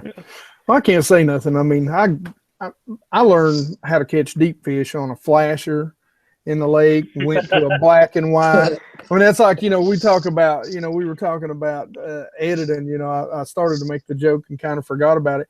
You know, when I was in high school and I was taking those television productions, I was actually editing on, you know, VHS tape to VHS tape. So. Awesome. Yeah, I can remember Dad like a long time ago when I was little had a like with a chirper thing, and like they had the little red thing on it, and oh dude, like I can remember like him pulling up on a point and like using that thing and just using maps and like having everything laid out and be looking, and then he'd stop and he'd go right here, and like, and this is like what did it for me too, is it's like this is when I thought, oh dude, fishing is so cool. He stops in like the middle of the lake. And like the boats are whizzing past us. I'm like 7, 8 years old. And we're rocking up and down, back and forth. And he like stops and he's watching that thing and he like gets his map out and looks. He's like, oh yeah. Hums like I think it was like a 30 plus. Hums it out there. Here he goes, man. Just cranking it down. Goes, oh, there he is. Spots him to the side of the boat, nets him himself. It's like a 4.5 pound smallmouth. He's like, that's a really good fish. Puts it back in the water, and away we went. And I was like, oh yeah, this is what I'm talking about right here. This is so cool. I can't tell you how many maps I've had, you know, in my windshield or just blow out of my boat. Oh yeah, I can always do. Oh, that's like the one thing I always remember doing with them maps, just stuck all down in the windshield, man. That's awesome. We still use them too. You know, you can still use them.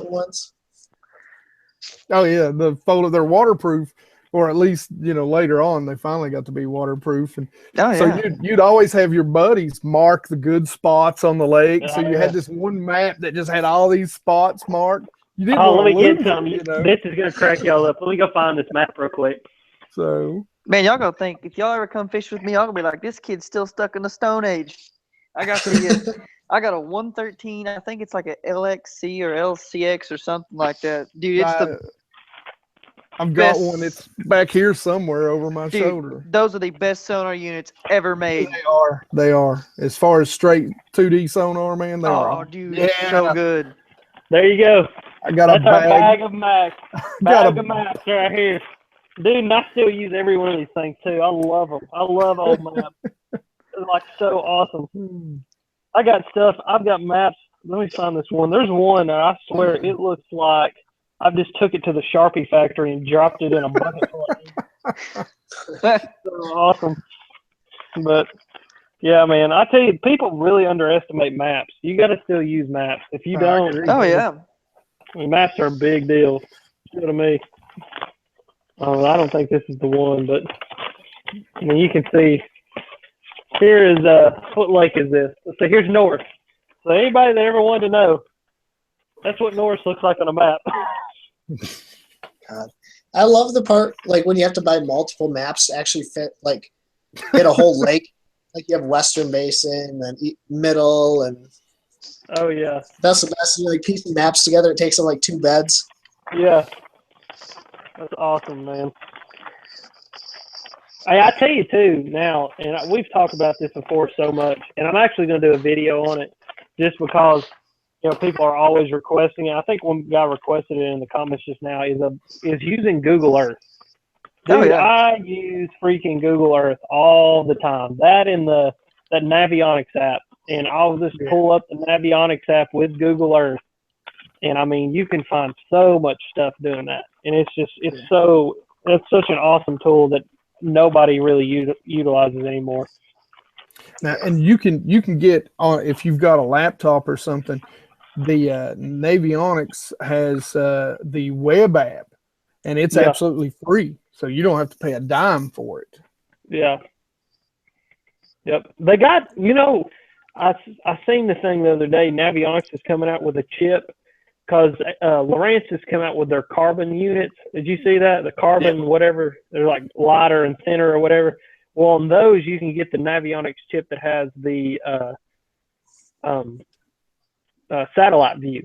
So it's just like looking at Google Earth. So you'll have a satellite view with your chart lines. So you can actually find things on the lake that are like physical features. And be like, okay, well that's where that tree comes down at. And you can pull it up and all that stuff. But it's like, you got to download all the stuff every other week or something like that. But I mean, that'll be totally worth it if you could afford something like that. Yeah, I said if I had my way, I'd have Lowrance units on my boat. But I do have to say those 2 9s, because I went from Gen 1 5s, Lowrance Gen 1 5s to the Helix 9s. And I'll tell you, every fish I've caught this year, I've seen on those units first. I mean, they are awesome. Have you seen where they're coming out with the 1200 kilohertz, the mega scan now? Oh, dang. Dude, it is. Oh, it makes me sick. The first thing I wanted to do was sell my one on my console so that I could go buy a new one and put in its place. It's incredible. That's crazy. I just can't imagine. I mean, the way technology compounds itself. 10 years from now, what we're going to have, or heck, 5 years from now, what we're going to have. It's going to be insane. I mean, by the time it's time for me to buy a boat, there's no telling what kind of graphs I'll be able to get. Now Did you see remember the drone that acts as a fish finder and can actually carry baits down there and present them in front of fish for you? Wow, the underwater drone? Yeah, I haven't even seen that. That's crazy. It's almost silly. Remote. We won't have to leave our couch. Our boats will drive themselves. Our trucks will drive themselves to the lake, and our boats will drive themselves to the spots, and we'll just set on cameras and go, I think I've got one. like attack drones, but with bass boats. Yeah, you'd be sitting there on the seat with the drone controller in your hand, using the drone to pull the fish up to the eating our chips, getting fatter, can't walk anymore. But hey, we can always order from Amazon. Wally. Exactly, yeah. Oh yeah. Somebody's seen it. Yeah. So someone asked who got you into bass fishing? So, I mean, I guess I'll start. For me, it was my grandpa. So I grew up, and they had a cottage up north, and we'd always go up there fishing. And I would spend, a week or a couple weeks up there every summer, and I would always go out with him, and he'd be working. And they had this little, it wasn't like a paddle boat, but it's the one where you use your feet. And it was like that. You guys all know what I'm talking about. The square boat where you use your feet, and you can go all over the lake. And that's really where I got started, was with him on pontoons and on that little paddle boat. And then my whole family was into fishing. So. Oh, that's awesome. My dad. Oh, you guys. My dad was, I mean, from the time I was, forever. It's from the time I was born, as long as I can remember, he's always fished. And so, I mean, that's just what I've always, I mean, one of my first memories is going out in his 17-foot John boat. And, like, the motor went out. And so he had to troll all the way back to the boat ramp. And, I mean, but, like, we were out there fishing. And, I mean, you know, and, like, it was funny. My mom told me, she's like, we're not doing this bullshit anymore. You're going to get a real boat. And Dad was like, okay, you just told me we could get a real boat. Like, the next week he bought his first, I think he bought a Bullet. And, like, you know, we've just been, I mean, that's what we've been doing ever since. I mean, and then my uncle, my dad's brother, always fished with him, and they always fished tournaments. And he would go catch big ones. And, you know, this was before he really got into, like, fish conservation. You know, this is the early 90s, or late 90s, early 2000s. And we'd take these big old 7-pounders and go put them in the creek near our house. And it's the creek, it's called Beaver Creek, and it runs into Mountain Hill. And, dude, I can't tell you how many 7-pounders we'd put in there. And then we go stand and fish and do all that kind of stuff. I mean, I've always been around that fishing kind of culture and catching fish. And so it's kind of what I've done. That's awesome. That's sweet. Yeah. Yep. Good stuff. For me, Kept me out of a lot of trouble. Yeah. For me, you know, my uncle, both my grandfathers on each side, they fished a little bit, but you know, it was always trout fishing, catfish, and that sort of stuff. You know, bank fishing, and I had a buddy when I was working on a railroad, really, and he tournament fished and that sort of stuff. Kind of took me out one time, and I was hooked literally after that. Just, you know, all the gear, the technology, and you know, being a computer geek, you know, that's what I love about it. All the numbers and stuff, you know, all the different colors and the problem solving. That, for me, that's, man, I get going on that. That's awesome. Shoot, I started out, you know, typical redneck from here, Southern Oklahoma, pond fishing and creek fishing. That was it. And I got into my first semester of college, and I'll never forget it. I was in the elevator going up to my dorm room, and this kid was like, hey, you guys fish? And I was like, well, I have a fishing pole in my hand. Obviously, I do. And his name was Mitch Decker, and he's like, well, we have a college team, and, you know, you should come out and come have some fun. And it's like, we only have like 3 people. I'm like, well, I'll give it a shot. And I'll never forget the first time I go out. It was October, I want to say, and it was fall bite was on. I mean, we was throwing rattle traps, just smoking them. And ever since then, man, it's an addiction. Just every chance I get, I'm out there. So if it wasn't for him, I wouldn't be here. That's pretty cool, man. I come from a family of deer hunters, so when I told them I wanted to fish, they're all like, what? It's pretty cool to hear, I mean, people's different stories on how they get here, because, I mean, it's not the same. I mean, you look at a lot of these elite pros, too, and you hear a little bit about their stories, but looking at how we all get to pretty much the same place is very unique. Oh, yeah. For sure. Well, it's like, you know, I never thought I'd be at this point having a YouTube channel. Never thought in a million years until like 6 months ago I decided to make one. I never thought I'd do a YouTube channel ever. I never thought YouTube could be this successful. I mean, like, I never thought in a million years that, you know, one day I would go to iCast and have sponsors because I make videos. Like, you know, I was just like everybody else. I grew up with the idea that you had to fish a tournament and fish another tournament and then fish another tournament and just go up the ladder and beat yourself to death and spend all your money to ever be successful in the fishing industry. But you don't. I mean, not anymore. You can make videos on your time about what you want to talk about, and, you know, on your lakes, and be able to go home and sleep in your bed every night and be as successful or more successful in some cases than the pros. Because, you know, like the bigger YouTube fishing guys, they get consistent checks. The pros don't. Mm-hmm. I mean, they don't have to worry about. I mean, seriously. I mean, if they put out 4 or 5 videos a week or 7 videos a week or however they want to do it, they have a consistent check coming in. And then with their sponsors, when you're at that point, you can kind of do what you need to do, and you can have a consistent check coming from them too. And you know, and you're doing what you want to do. You're not on someone else's schedule, on someone else's lake that you don't know, having to beat your brains out to go find fish.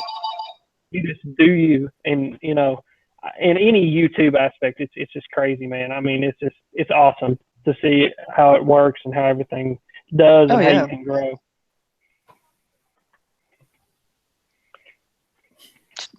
Shoot, what y'all's like? You know, when y'all made y'all's YouTube channel, you know, y'all are successful like y'all are now. What is y'all's goal for y'all's audience? Like, what do you want them to get out of your videos? You know, because like most YouTubers, they're, you know, watching this right now. I'm fairly new to the game, you know, but I have, you know, I'm sure, I mean, I have my goals, and y'all have y'all's goals, what y'all's, you know, y'all's viewers should get out of the video. For me, it's about putting everything together. You know, there's a lot of YouTube channels out there that you know will tell you this is how to fish a swim bait, this is how to fish a Texas rig, this is how to fish a Damiki head. You know, mine for the most part is the why. I want to try and I'm got to get better at it. I still haven't perfected it, but I want to give people why. Why did I pick this bait? Why did I catch fish on this bait? What are the conditions? You know, because that's really what, for me, a few years back, it's the corner that I turned, was being able to look at what's going on now, not listen to doc talk, not listen to what my buddy did 2 weeks ago, having enough confidence in myself, the research that I've done about a bait, and what I know about the conditions to put it all together and catch a good bag of fish. You know, for me, it's not enough to go out and catch a fish. I want to go out and catch a good bag of fish. I want to solve that puzzle. I want to solve that problem. See, for me, yeah, me, it's, you know, the same kind of. I mean, I started the channel. I started my channel because I like to do, you know, I like to edit. I like filming. I like the whole video process and just create, like I said, creating something. But all at the same time, I'm an educator. I mean, I'm going to school to be an elementary education major. I love to be able to put something in terms that people understand, and for them to be able to take valuable information and go apply it in the real world. I mean, because I can sit and talk about whatever for days on end, but if you don't get anything from it and you can't go take it and catch a fish, then what's the purpose of you watching my video? You know what I mean? So I like to make common sense educational videos while all the same time making entertaining fishing videos. And I love to just go do new things. Oh yeah. You know what I mean? Like whatever, like go fish new places, go hiking, like my hiking thing. Like, so I didn't get a very good you know, feedback out of that. I think that video only got like 20 likes, where I usually can manage about 80 to 100, but that's what I like to do. I like to just go out and explore. So the thing is, I literally went and found fishing spots while hiking. I found one the other day, and I'm not going to talk much about it because this is something that I don't think many people know about, and it's going to be something huge in the summertime for me, and I never would have knew it was there if I hadn't gone hiking. That's awesome. And I mean, so it's just one of the things, like share the experience of just what I do with everybody and how I do things, because I do things completely different than Hank does it, and Hank does it completely different than Ben does it, and I do it completely different than you do it, Ray. Oh yeah. And and I've learned things from Ben and applied them down here and caught fish. And you know, it's one of those things. It's like ain't nobody else doing it, because there's nobody that's from Michigan that lives around here that brought that kind of fishing down here. So it's something I can go do. And then once I have exhausted it, it's, in my opinion, to where I'm just kind of done with it, I can tell you guys about it, and then you can go apply it and catch fish, because you have different spots than I do and all that kind of stuff. I mean, it's the and just the love for filming, and I don't know. I just want to share. I love to share, and I love when people learn. There's nothing more satisfying than a kid walking up to me in the Bass Pro Shop, shaking all over because he's nervous, and telling me, dude, I've learned so much from your videos.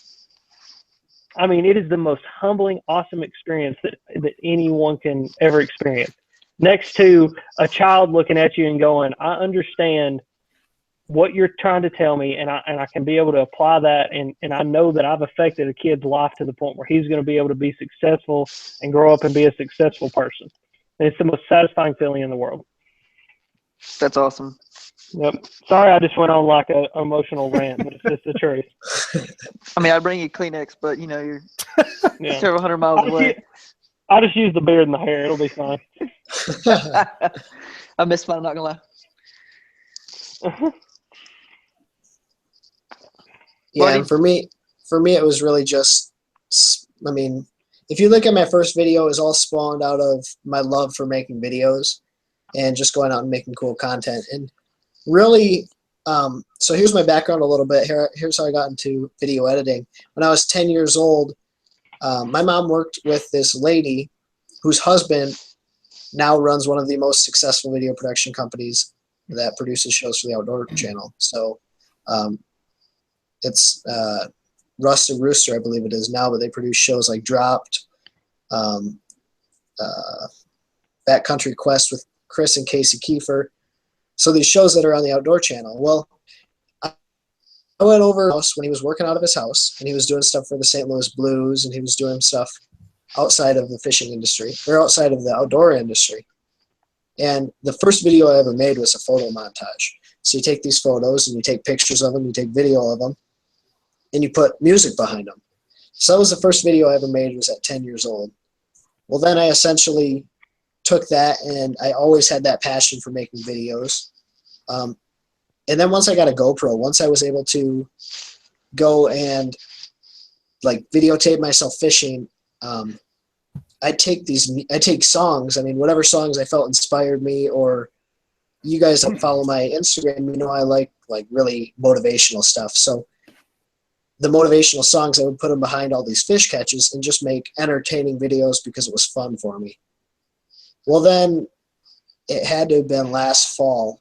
I decided that I wanted to start educating people on how I'm catching fish and share with really as many people want to watch it, the baits that I'm buying and what I'm doing to catch these fish and the experiences that I have, one for myself and one because I know people will enjoy it. So it really started like these trips with me out on Lake Huron is just ways for me to, record those memories, and YouTube will probably always be here. Any video that I posted on YouTube will probably be online for forever and ever and ever, regardless if it's YouTube or not.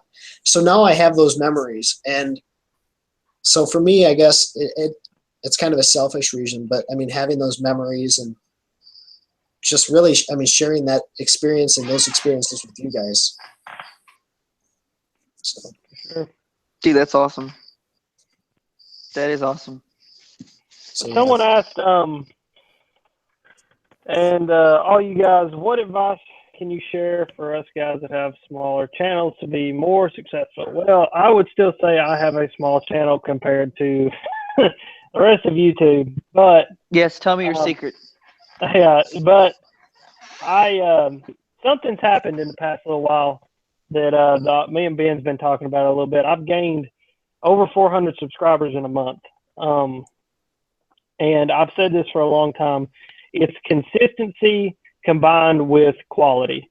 And if you can consistently put out high quality videos that people want to watch, which is another key to it, you're going to be successful no matter what it is. I mean, every now and then you'll have a channel like the hot knife, 1,000-degree knife thing. I mean, it's just like a trend right now. It's a fad. It comes, it goes. I mean, they make their money now, but if you want to have a long-lasting channel like Casey Neistat, you have to just put out the highest quality video. He first started with the highest quality video he could possibly put out. Well, then he became massively successful when he was putting out the highest quality video consistently, 7 days a week. And I think if you can put out the highest quality video on a very consistent basis, you can be whatever level of success you want to have at YouTube. It's about you get as much out of it as you put into it. And I mean, I've been blessed for the past little while. I mean, it's crazy. I just keep looking at my sub count, and it just keeps going up, and going up. I mean, I don't know. It's just kind of crazy. It's because of everybody out there that watches my videos and takes the time to even care that I exist. You know what I mean? But that's my biggest piece of advice. Yeah, and same for me. It's really that consistency. When I was gaining a lot of following was really, I mean, with the exception of my ability or opportunities to fish with AP and John and Rob. I mean, those are like one-off opportunities that I, honest to God, would never have gotten had I not been on Lake Huron. For me, the biggest thing was when I was putting out consistent content. I was going fishing 3 times a week, and I'd have content 4, 5, 6 days a week. You started seeing my sub count go from 300 subscribers up to 700 or 800, and then you're pushing into the thousands just by uploading really consistently, and also staying on top of like some of the new trends. Challenge videos are a great way to, one, teach people how to fish, but also it's something that people want to watch because it's not just you going out, and you don't have to do the stupid ones where you go and, I don't know, just do crazy stuff, but you can teach people how to fish and make it into a challenge video. Like my stupid pumpkin spice video. All I did was dress up like a chick and go out and fish. But that's terrifying. That's a little sky. That's the only video I didn't watch. I was like, I don't know if I can watch this. And Swimbait is another. I mean, that's a trend right now. I mean, that's a big one. And I mean, and I'm going to take advantage of it. I'm not going to lie. I want to learn how to be a better swimbait fisherman. And I think in that process, I can take my audience along with me, and together we'll make something, because and I'm going to do it consistently at the highest quality I possibly can. And it's something people want to watch. And I'm knocking out all 3 right there. And I think, it's just the key to success. Look at Casey Neistat. I mean, people love his life for some reason. And, I mean, he figured out that people want to watch him do what he does. And, I mean, dude's got 4 million subscribers.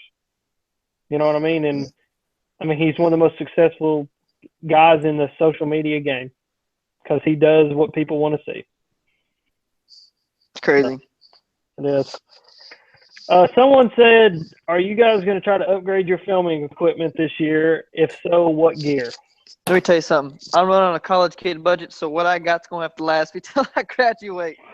So if y'all want to learn how to bass on a budget, definitely watch me. I've got to upgrade my editing more than my filming gear, so that's probably where I'm going to focus on. Benjamin? I go back and forth all the time, man. I'm basically I had 3 GoPros die on me this year, so I'm going to have to get 1 or 2 GoPros. I had a GoPro session just really fry on me in about 3 months. And then I had a 3 Plus that got wet and died, and another one that just kind of fizzled out. So I'm going to get myself probably a couple Garmin's. And I go really back and forth on whether or not I want to invest in like a Panasonic G85 or like a DSLR camera, because if you look at some of these bigger YouTubers, they're still filming with the Canon G7X, which is exactly the camera I have. And my biggest thing is just learning how to use that camera better and learning how to use it to produce the best quality content I can for you guys. The only thing I want a DSLR for are like the super artsy, like depth of field shots and like the really cool shots like that I can't really achieve that well with my G7X. I can get those out of my iPhone 7 now, so I'm not going to. Yeah. Oh, yeah, dude. It's amazing what that thing does. I was about to say that I've taken like so much vlog footage with this thing since I got it. It's just insane. But I upgraded this year. Like Ben, I had a GoPro die. My 3 Plus Black, God rest its soul. The thing lasted me 3 solid years of being used every weekend since I bought it, and it finally just died on me. But I got me a Hero Black the Hero 5 Black. And then Bethany was nice enough to buy me for Christmas my new lens. So I'm still running the same DSLR, but Sweet. I'm still running the same DSLR, but I upgraded my lens to a 10x18 Canon. It's electric driven instead of motor driven. So as you guys can see, like in my news videos, when I hold something really up close, it just auto focuses without that sound. But this thing, it lets in a lot more light and it's wide angle. So it just gives my camera that was getting completely different shots with the other lens a whole new life. You know what I mean? So if you guys have got stuff that has interchangeable lenses and stuff like that, like, look into lenses. Lenses make all the difference in the world. A lot of the times, I mean, there's guys that shoot for National Geographic with that camera right there. It's just the lens that they have like a $5,000 lens on it. You know what I mean? I take that back. I probably will get a Hero 5 and a drone later on this year. I want a drone so bad. Yeah, I'd love to have a drone, but like I said, I'm going to have to spend that money on a editing computer. So I object. I bought a drone. Dude, I bought a drone, and unless you're really willing to take 10 to 20 minutes out of your day to fly that thing, and if you want to get different shots, you got to send it up in the air 2 or 3 different times. And dude, which one you got? The Phantom 4. You want to get rid of it? I'll buy it off of you. How much you want for it? Ooh, buy a Mavic. Buy a Mavic. Yeah, I'm gonna get one eventually. I just don't. I don't have $1,000 to drop on one, and I don't want to drop $1,000 on one. You know what I mean? Like, you can get the Hero 3 or the Phantom 3 for $500 at Walmart. Well, that's like Walker's that dropped out of the sky. Walker took his to the drone shop. He said he said the dude had a pile sitting in the corner, and they were all Phantom 3s, and like he said there's some kind of defect in them, and they just drop out of the sky. So I mean, $500 to drop out of the sky or into the water. Nah, I'm good. I'll go ahead and just spend the money. True. And don't buy don't buy the 3DR. You can get like sick deals at Best Buy. They're like $300. But the problem is, one, you have to launch them on a super stable surface. You can't launch them off a boat, and you have to buy a gimbal with it, and it goes with a GoPro. And what'll happen is, I mean, like you said, there's the risk of flyaways. Yeah. I'm just waiting. At some point, they're gonna have to make them cheaper. Oh yeah. It's like the PlayStations or whatever, or the Xboxes that come out. I mean, when they come out, they're $700. But you give them a year or two and they drop down. I'm just waiting for the GoPros to start getting, or the drones to start getting cheaper. And even the GoPros, like my Black 5 that I got now was cheaper than when I bought my 3 Plus.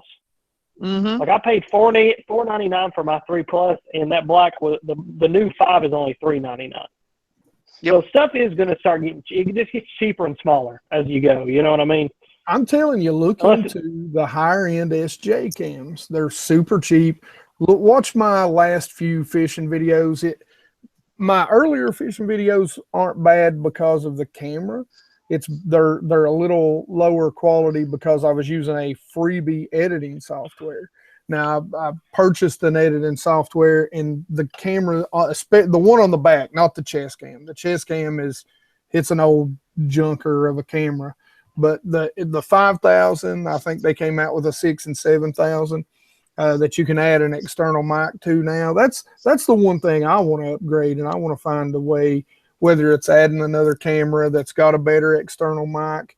While I'm on the boat, being able to walk around my boat and talk and not and pick up a little better audio quality. That's one of the things I want to really. What megabytes per second does that thing take video at? You know, I can't tell you off the top of my head, but see, that's with a lot of action cameras is the problem. Like the new GoPro, you can run that new black SD card that they've come out with. That's like some ridiculous amount. It's like 1,200 megabytes per second or something like that. Well, that's how you get the 4K. You know what I mean? And that's how you get rid of that grainy yellowness. I was just wondering. Because if they can sustain and run it at high speeds like that, you can get great video. It's just doing, you know what I mean? It's just getting it done.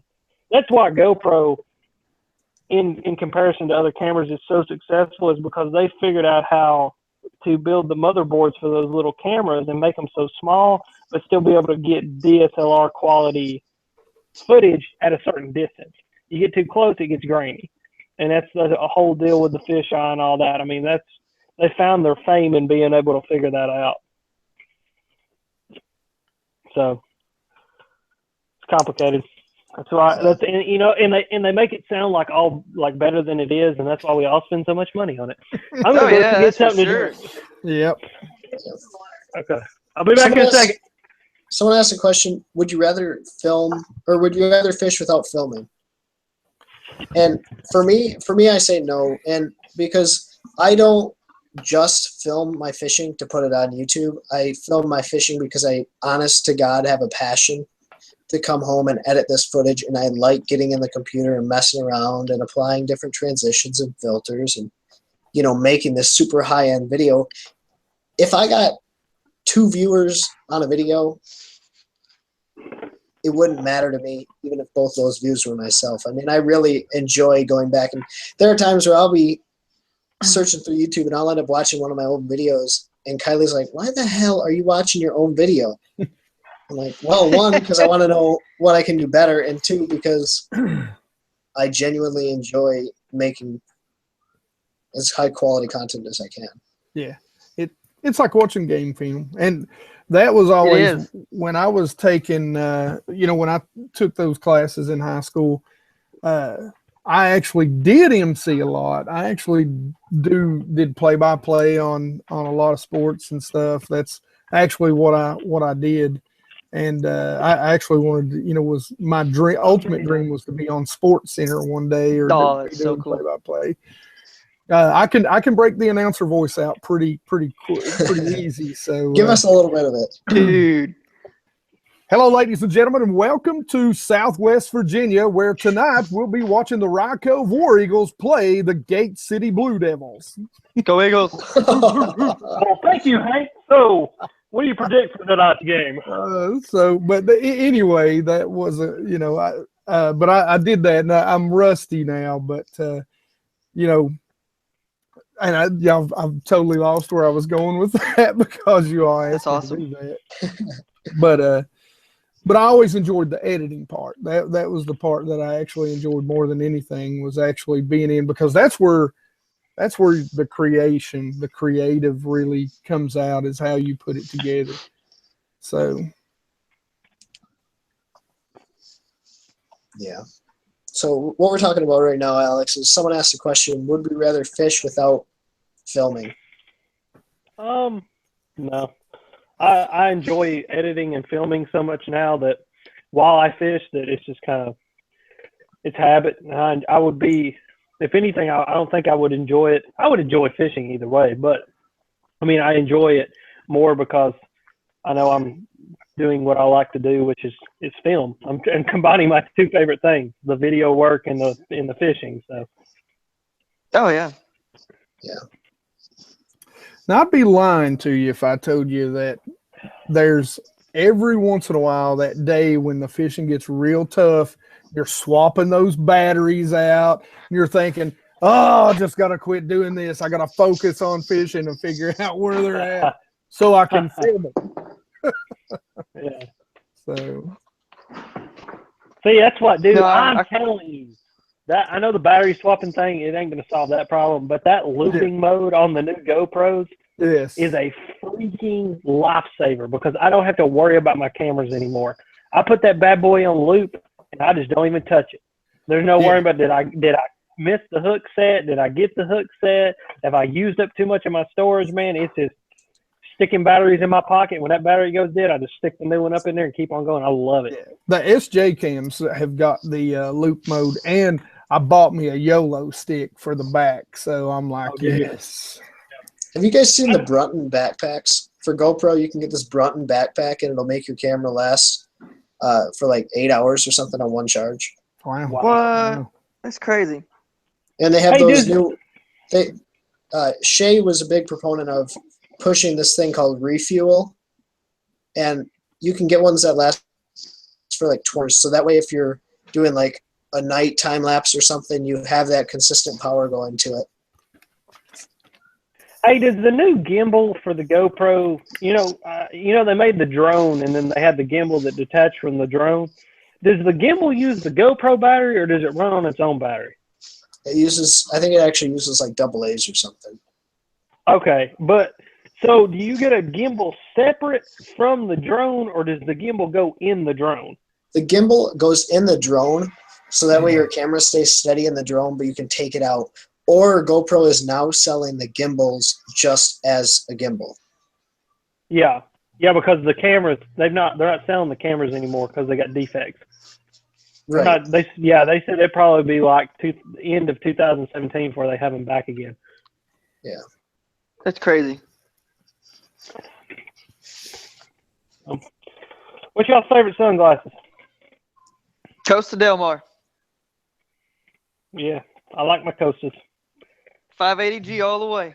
That's right. I had a pair of Save My Eyes the other day. I got them sitting right over here. Let me grab them.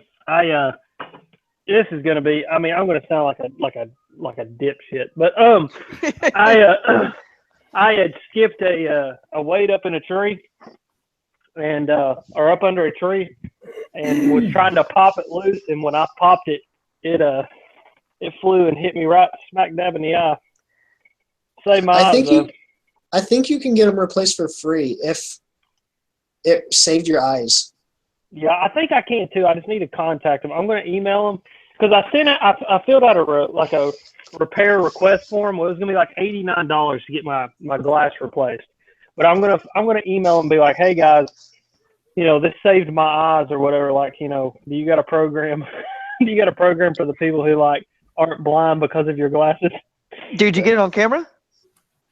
I did not.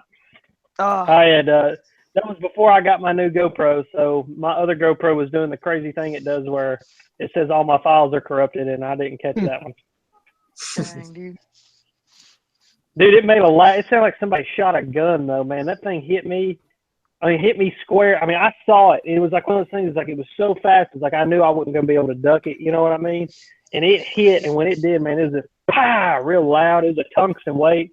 But the glass did exactly what it's supposed to, though. It cracked all on the outside, but that pane on the inside didn't do anything to it. I mean, it did exactly what it's supposed to. That's pretty sweet. Crazy, yeah. I've went through some Costas this year. Me and Costas have not got along. I dropped one pair in the lake. I had one pair break in half off my nose, like what? It was split just like that. And then I hit this pair with a tungsten weight. So I just need to like buy some cheap sunglasses and call it quits. I stick with the cheap S11s, man, the Strike Kings. That way, because I like to have about 3 different colors, and those Costas, man, they're expensive enough to where it's tough to have 3 different colors. Yeah. I've gotten to the point where like I'll buy one every year and a half. So I'm starting to kind of build up a collection. Yeah. Plus, they got a great warranty too. So I mean, like I had a pair of the arm of it bent out, and I sent it to them. They fixed it for free and sent me a brand new pair. They didn't even fix it. They was like, just pick you a pair out and send them. So what color lenses do you guys use mostly? Amber. Yeah. Amber green reflect is what I like. I fish a lot of the blue mirror on the big water, but I want to get myself some of the green mirror. I go with an amber and a rose. That's the 2 that I like. The rose I like on a really bright day, and the amber, you can't beat an amber on cloudy or low sun days. It's amazing the difference they make. I like the blue when it's really, really bright. Like when it's those like stupid bluebird days in the spring, you know what I mean? I got a blue pair, and they're old and beat up, but I'll crack those bad boys out, and I can see so much better than if I had my ambers on. But when there's a little bit of cloud, those ambers excel. Mm-hmm. Well, the blue is actually it's a gray mirror base, or it's a gray lens base. Yeah. So that here's the thing for you guys watching: the mirror is to help reflect the light off of your eye, right? So the mirror it has a purpose to help keep some of that light out, and then you have the gray that is just your standard gray lens. So when you get like just your gray lens, you're actually getting. There are times when a gray lens will work better than a blue mirror, but the blue mirror will help when you're on like that big water and you have all that light reflecting off of the lake. Okay, I didn't know that. I just knew that like when I got my first pair of Costas, I was like nervous as crap with them. I would put them in the case every time I got done with them and everything. And then I smacked myself in the face with the weight, and now I'm just like, well, I guess battle scars, right? Do you guys ever? So this is totally unrelated. How do you wear your glasses? Do you put them on your hat, like when you're not wearing them? Yeah. Do you go upside down, or do you go right side up, or do you go backwards? I used to do the cables, and then the cables started breaking, and I got mad at them, so now I just stick them on my hat, just like this, like stick them straight on my hat. Yeah, I do mine upside down. I'm right side up. See, I toss them upside down, and I've started seeing people take them and put them like on the back of their head, which I guess because it's basically like wearing them forwards, right? But it just kind of keeps them in place. But dude, always I put them upside down, so that flat part is laying right across the flat part of my hat. Did you play baseball? No. Oh, most baseball players do that. That's why I didn't know if you did or didn't. I just thought it felt more comfortable. Okay. I'm surprised Kylie hasn't texted me yet and say, what the hell are you doing? Whatever I want to be doing.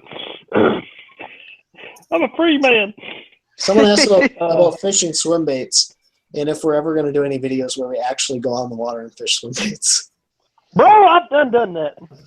I do it. Now I'm not a swim bait. You get those guys that are just hardcore swim baits. I call them swim bait snobs. You know, Oh, son. to me, Oh, now. listen, I fish swim baits from micro swim baits.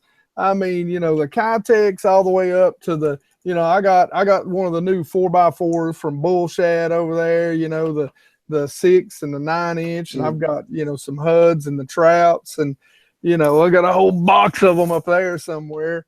So, but I fish swim baits. Now, again, I'm a tournament guy, so I'm looking for that balance between, size and weight or weight and numbers. So, that's why I kind of fish the 6-inchers most of the time. Yeah. Dude, that 4x4 is so sick. That thing, if you guys haven't seen the video, he has like tree limbs laying down in this little pool, and he takes this 4x4 swim bait and runs them up over the tree limbs like 5 or 6 times and does not get hung. That's what I need.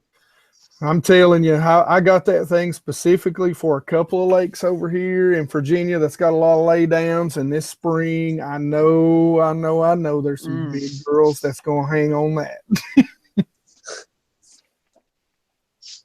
The thing about the big stuff, like the thing is like as soon as you say big stuff, there's gonna be that one dude like, oh yeah, well I got a mother and I'll throw it, and I'm like, all right, dude, I'm sorry that you had to pay $420 for a swim bait myself, but hey, well I know. But anything over 2 ounces and bigger than 6 inches long that is hard bodied or even soft bodied, like your big mag draft, you're not gonna go out and crack 20 fish. No. You're gonna go out this year. I counted. There was one day in the spring that I found some beds. I got 13 followers on a Gantarel, and only one of them committed. I could only get one to commit, and I don't know. That's probably just my lack of experience with that kind of swim bait. This year I'm going at it completely different. I kind of learned some things from last year.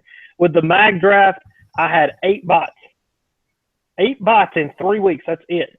And I only capitalized on 2 of them. And I believe that's because the other fish were too small to get that hook in their mouth. I really, truly believe that. And the 2 that did get it were big enough that they swallowed that thing all the way down almost to the back of their throat.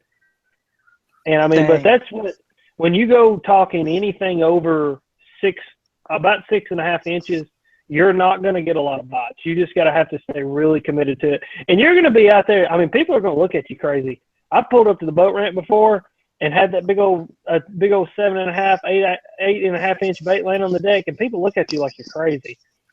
But you know, if it's something you enjoy, I really, really enjoy that. I really enjoy work. I mean, like you see that glide bait coming back to the boat, and you just see that big black mass coming up under it. There is just something about that, man. It gets me going.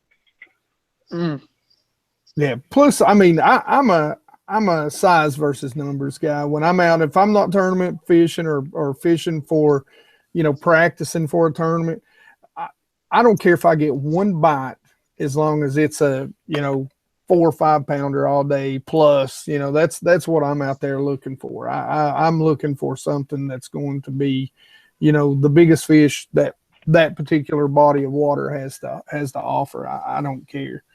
That's what I'm out there looking for. A lot of people comment and ask why I don't fish Senkos or why I don't slow down when the bite's tough and fish these small shaky heads. And I'm the same way. I mean, if I'm out fun fishing for a largemouth, I'm throwing a big 10-inch worm, I'm throwing a big jig, I'm throwing, you know, a big crankbait or something. Because for me, it does nothing if I go out and catch 20, 12-inch fish. I'd rather catch 2 or 3, you know, real quality 3+ pounders. So. Yeah, I can throw a shaky head all day in some of the lakes I fish and catch 20, 30, 12 inchers. I mean, yay. I think it gets to a point too with like when you've caught, I hate to say it like this, but when you've caught so many fish, you kind of just want to get to the point where you want to catch, like you want to go out and go, okay, today I want to catch 17 pounds of fish or 18 pounds of fish. That's my goal. And when you go to do that, man, I mean, it's just like the pros. They don't catch a bunch unless they're somewhere like Okeechobee or something where it's just, you know, you got to weed through the small ones to find the big ones. You just go out and you look for 5 huge bites, and you got to be able to capitalize on all 5 of them.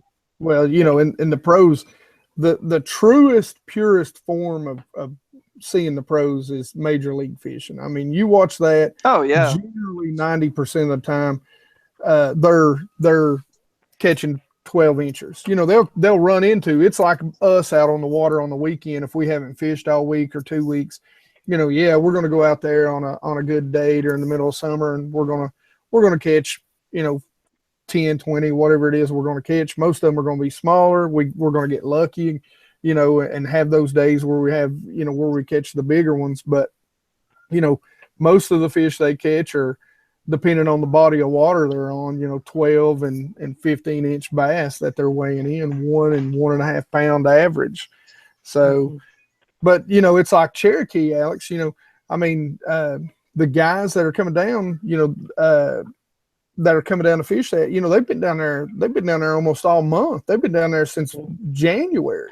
You know, they're down there with guides. They're down there with local sticks. My buddy that makes ledge head, you know, he's out there showing people how to use that Damiki, you know. Oh, yeah, they've been texting me. Don't worry. I mean, they find your videos and you get emails and everything else. And it's, you know, those guys have spent, and then they'll come to the off limits, which I don't know when that is.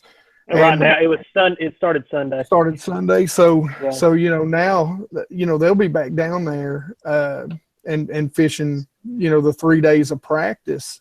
So, you know, they find fish, but they get put on a lot of fish. Oh, yeah. Yeah, that's what I was saying last time in the last live stream. I saw a pro the other day.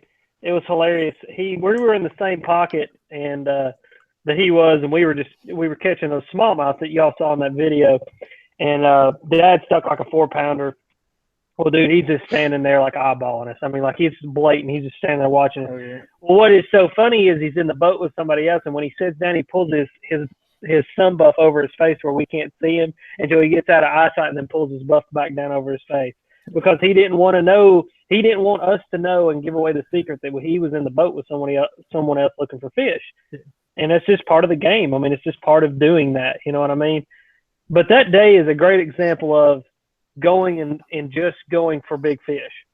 Because that day, me and Dad both said, I said, dude, let's go catch these fish. I said, let's go fish for bites. I said, because if we don't, we'll end up beating the banks with a crankbait again just because that's what we've been catching them on. I said, but let's go catch those fish. So we went in there and we found those fish. and we caught that school of fish because we knew those were all going to be quality fish. And then we went and we got that one kicker bite. And we just treated that day kind of like a tournament. We said, you know, we've got this amount of time to catch this much fish, and let's go do it. And that's what we did. Now, here's my thoughts on something, and I want to get your opinion. People always assume that if you downsize baits, you're going to catch smaller fish.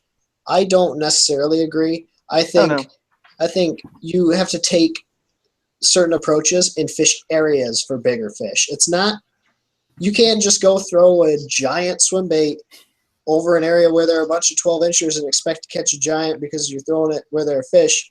You have to go target that area. So, like, what if a lot of people assume, like, when I go out and catch these giant bags of smallmouth, with the exception of maybe 2 or 3 days this year, I didn't go out and crack them. Like, I didn't go out and catch 100 fish. I went out and caught 8 to 10 fish, and they were all quality fish because I was fishing areas or high percentage areas where those bigger than average fish should be. So I'm fishing drop shots with a little I caught 25 pounds on a drop shot with like a tiny 3-inch bait on it, and I probably caught 8 fish that day. Now I think a lot of that will depend on time of year and species. You know, a largemouth is a lot more likely, I think, to lean toward a bigger bait. I think smallmouth, you know, you've got there's smallmouth, you know, they're going to eat the little baits like this, you know. I mean, that like I said, that's the one thing right there.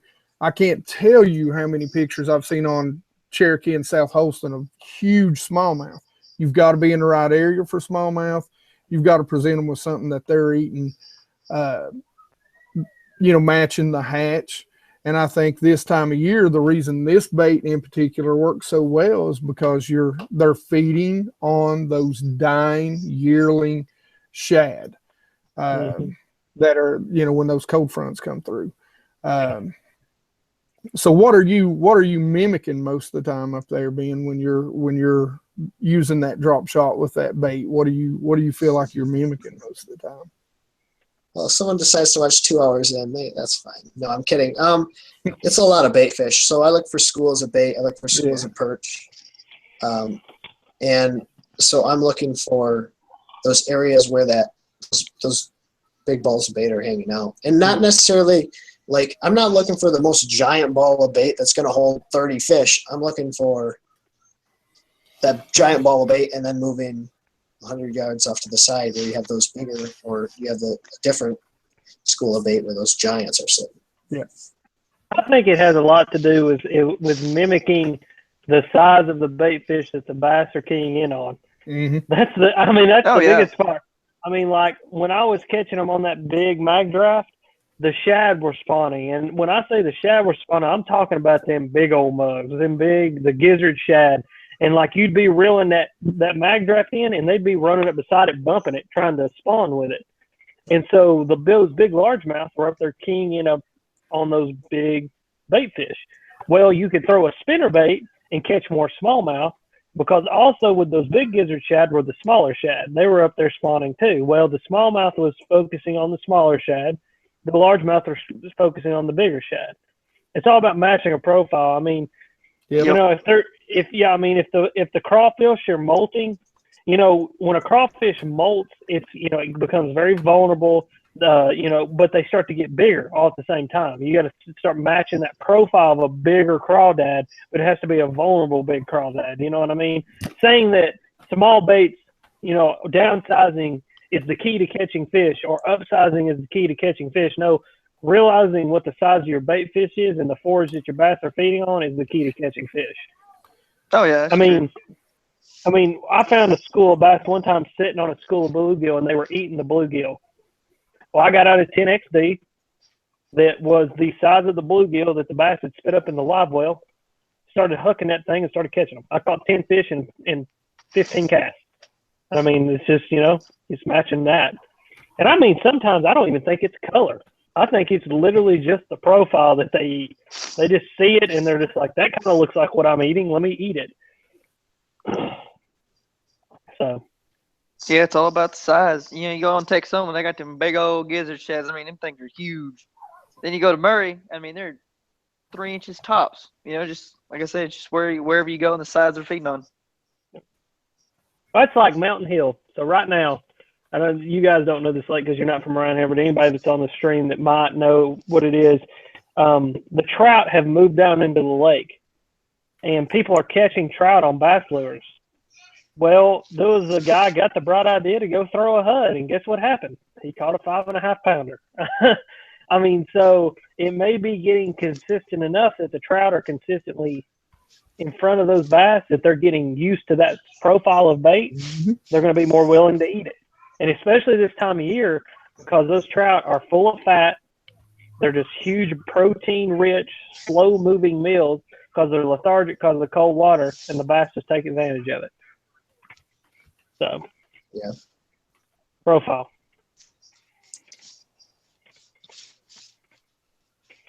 Let's take 2 or 3 more questions, and then we'll call this one.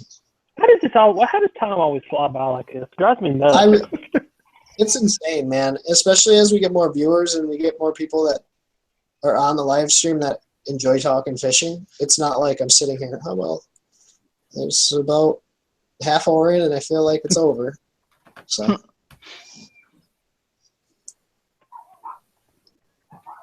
It's gonna take it a second for it to catch up, or us talking about people asking questions. So. Shoot, too, what people also need to understand, you know, when they watch y'all's videos or they watch mine or whatever, you know, a guy watching your video from Texas, very few of your techniques are going to work down here. You know what I'm saying? Right.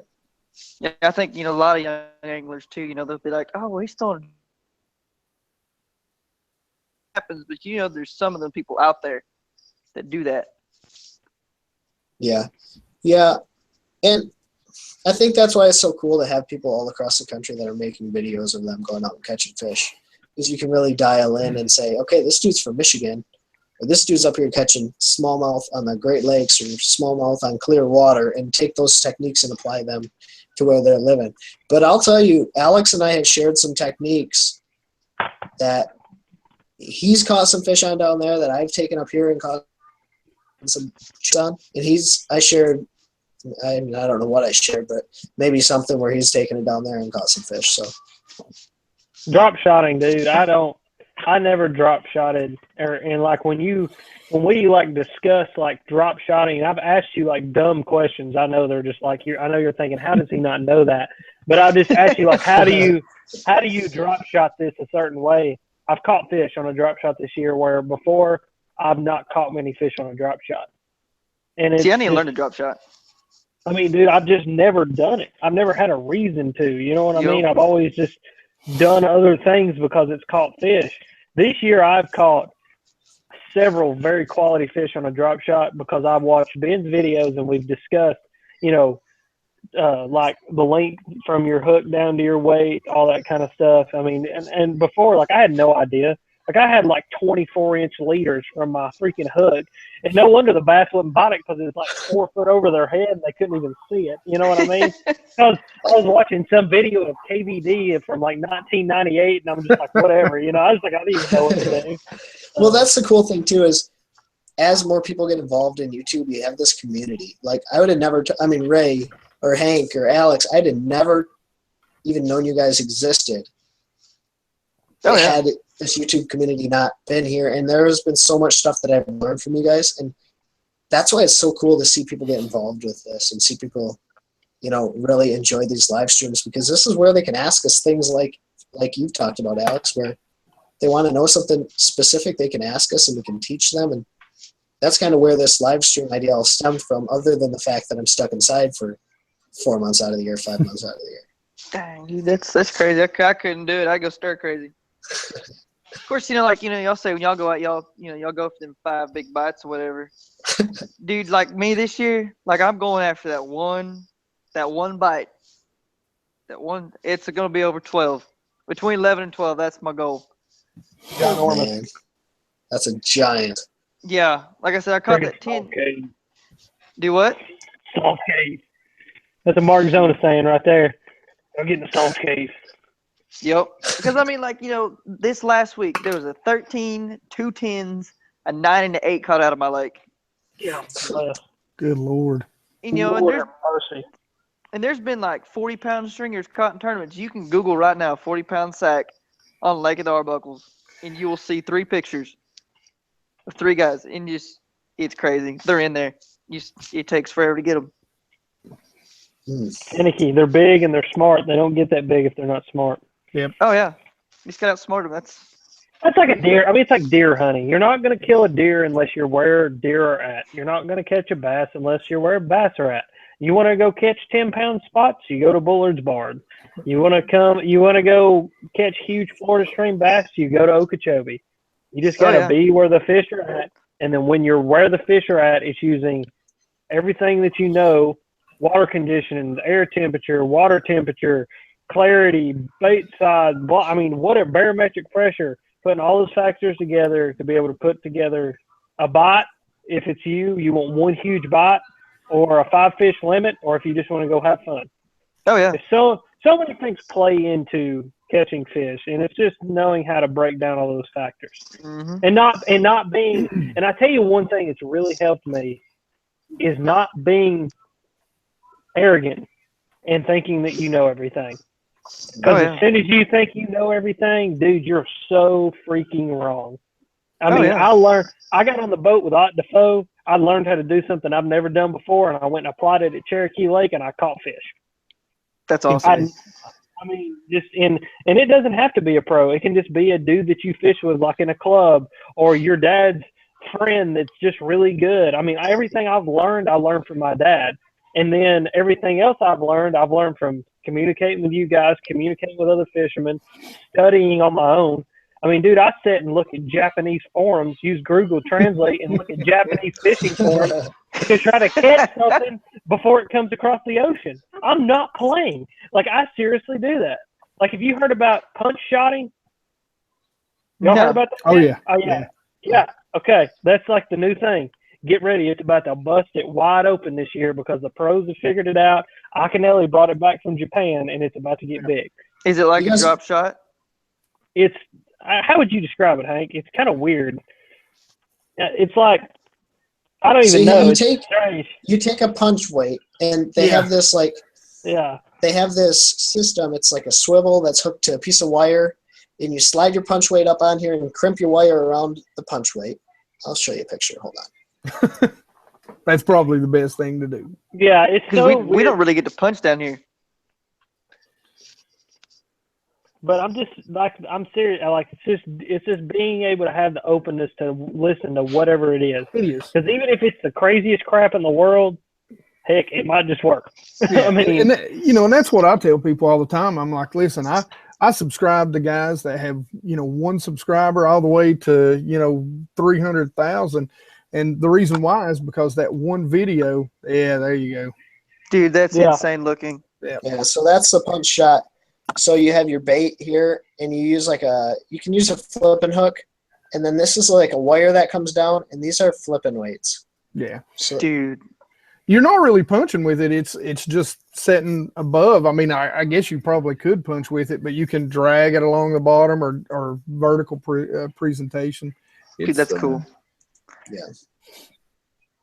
But that's what I tell people all the time. There's always going to be this one kid in this pond that picks up this one bait and just fishes it odd, just different than anybody else does. And all of a sudden you're going to look at that bait and that kid and go, holy crap, kid, what did you just do? Let me figure that out. Yeah. So here's actually, go ahead, man. Here's something that Alex was talking about, looking at Japanese tackle online and kind of figuring out how you can move it over here. Look at this. I found this on Instagram and sent this picture to Alex. Yeah. I saw that. So that is crazy looking. Yeah. Nothing, find some old guy fishing, ask him. Yeah, for sure. And what's the dude's name, the Swimbait kid, Ben, that lives in Texas? Grant Lang. Dude, hey, let me tell you something. That kid starts talking, I'm shutting up and listening to what he has to say. Because that mug can fish. He is a freak of nature when it comes to fishing a swimbait. And like today, he commented on a picture that I posted. Like, dude, you need to get you a Depths 250 and not get the Mega Bass because it's just an awesome swim bait. Just because he said that, I'm really considering getting a Depths 250 because the kid just knows more than I do, and I'm not afraid to say that. I mean, how old is he? Like 14, 13, 14? Yeah. I don't even know if he's old 14 enough to drop. Yeah, I'm like, his mom drops him off at the lake. I mean, like, but the dude knows more than I do about swim bait, so I'm going to go, okay, you tell me. You know it's what I mean? It's a very, very humbling sport. You know, even the pros, their winning percentage isn't even a bad batting percentage. So, I mean, it's yeah. So here's a question that we got, and I think it's something you guys can answer. I'm not really able to answer it. Throw in an A-rig. What kind of trailers do you like to use? What kind of swim baits do you like to use? Reaction innovation. See, I knew that you guys were gonna say that. It's funny because that is almost unanimously one of the favorite baits to throw on an A-rig. It's the way and they I think swim. It's underrated. I think it's so underrated. Sorry, Ray. What were you gonna say? It's the way they swim.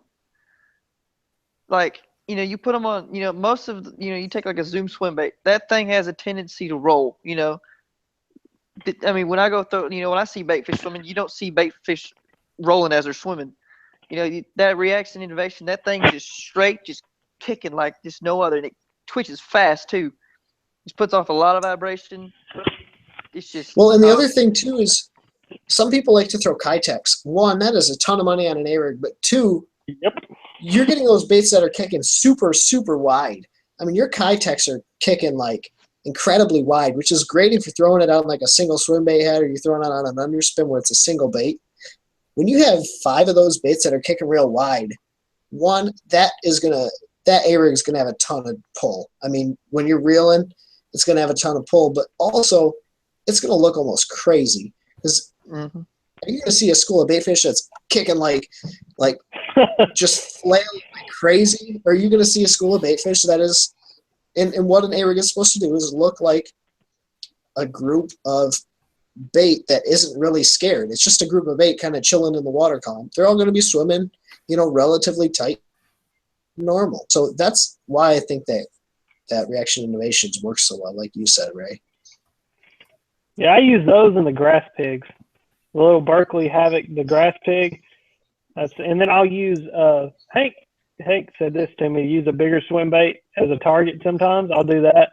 I got a few bites doing that this year, but mostly I'll do consistency all the way around and then paint a swim bait up. The Zona thing, when you were talking about the Zona thing, I actually use those, what are they called? Caffeine shad?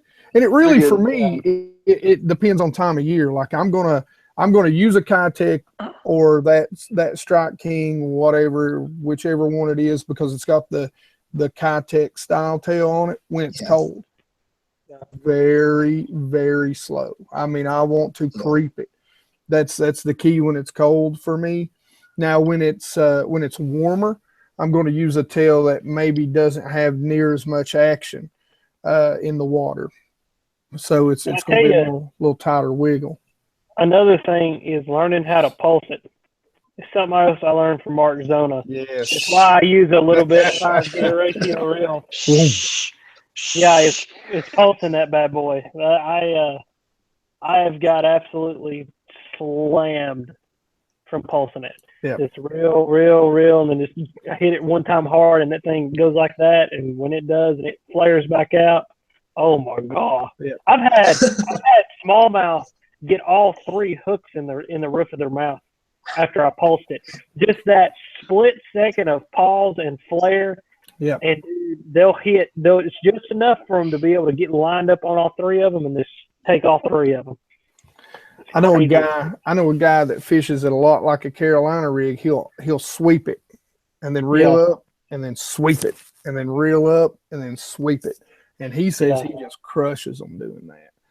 So, which I have caught the double in my video. I was actually sweeping it because the wind was blowing behind me. I was doing everything you could possibly do wrong with boat control that day. And I was having to catch up to my bait because I was fishing that A rig in 35 foot of water.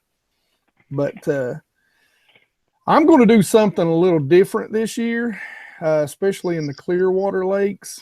You guys hear me fish that big 5.5 inch Shadowlicious, that ghost shad a lot, and I'm gonna throw 5 of them on a rig. Ooh. I'm gonna go hunting. I found a lake that again those how can I be tactful about this? those guys who live in the mountains that bank bang a lot. Let's just put it that way. And I was up there, and we were fishing jerk baits, and all of a sudden, 23 feet. I mean, you could see the rocks in 23 foot of water. That's really clear around here, being now up there. I'm sure that's probably like, no, we don't. 30 foot, I can see the sand. But 23 foot, you could see the rocks, and all of a sudden, in this channel bend, there were these giant 8 to 12 inch gizzard shad, just everywhere. I mean, it was a huge school of them, and they sat right there in that spot. And I'm telling you, I don't want to overestimate it. I don't want to blow it up. So I tell people it's 6, but I'm telling you, if they wasn't 8 and 10 pound largemouth, they look like sharks just swimming with them. Just swimming with them. The gizzard shad had no care. And I guarantee you, every once in a while, when those bass are hungry, they just go whoop, grab one, and that's their steak for the day. So Put a line. Kills one zebra every now and then and eats it. Exactly. So just follow them around and eat them. So come next summer, for good or for worse, I'm going to go up there and I'm going to really spend a day just on my electronics, locating those schools, and see what I can figure out. But that's going to be one of the tools I use. Those ghost shad. I have yet to find a bait, a swim bait that is that clear, that translucent. And dude, you need to check out that Livingston. I need a hard body swim bait, but it's a Livingston, the B Viper. Dude, it looks freaking just like a gizzard shad, and it's you can get one that's completely translucent. Oh yeah, and you can put the tungsten weights in the belly and get the thing to sink as deep as you want to. It's an awesome little bait. I mean, you can get an 8-inch one. I mean, you can get one. See, I mean, that's what I'm saying. That I hadn't fished South Holston a whole lot, and that lake's 20, 30 foot water clarity. And so I go down there and I pick up I find this big school, and I'm like, oh man, I know this is smallmouth, but I couldn't get them to bite anything else. And I pick up that big old translucent ghost shad, and all of a sudden as soon as I throw it, they're knocking. My line is coming at me with slack in it. It's crazy. I've never seen anything like it. Here's this thing right here. This is the smaller one. This is the 6-inch one. Yeah. I mean, dude, it freaking looks just like them. And you can get one that's completely clear, but this one I just like. That right there is pretty good. Yeah. So I'm planning. I got an 8-inch Venom coming, but I want to get an 8-inch one of these. But all you gotta do is take that little pin out, and then you can put tungsten weights in there in this little chamber, and sink that bad boy as deep as you want to get it. That's how Brian Velvick. He come in second at Gunnersville that time, throwing that in the bass truck. That's what he was combining. I've got some big. They're not back there, but I've bought some 8-inch. Here, hold on. I'll show you these real quick. I like the excitement of all these baits. I know. I gotta organize my tackle this winter, man. I just keep putting it off. I just did mine like 3 days ago. I want to sit out here in the boat for a minute. My boat is, all my tackle's such a mess. I don't even know what I need for next season. I'm just trying not to look, because then I'll buy stuff that I don't need. I've that got or some, this. Yeah, see, that's my baby. That's my. Yeah. 8-inch bastrix in Tennessee shad. I like that because the Tennessee shad, the belly and the tail, see how clear that is if you can see it. It didn't take you a Sharpie and put you a big old black circle on the side of that bad boy. Oh, yeah. I mean, it looked just like them. Yeah. I've got it in the shad, too. It's already got the circle on the side. But see, I wish they made a mag draft because I just don't really want to paint it up, but I've got close to it.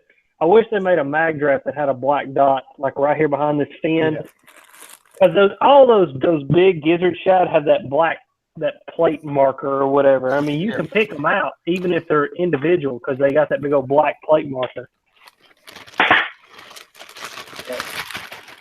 Yeah, man, I gotta get up there and fish with you, dude. That'd be fun to come up there and toss some big stuff around and just see what we can do. Man, I'm telling you, that lake up there, A, it's clear water, which for some weird reason, that's just what I grew up fishing. And B, where it's clear water, everybody wants to downsize. So the great thing about it is they see all these small baits and these drop shots and all this, and then you come up there and throw a big 8-inch, bastrix at them, and they're like, "Oh hell yeah!" So,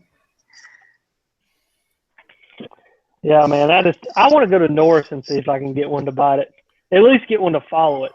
Gosh, dude, I can't wait till I start practicing for that tournament, man. Because I'm going to spend some time, practicing for my tournament, but I'm also going to spend some time going, hey, let's see if this giant swim bait works here.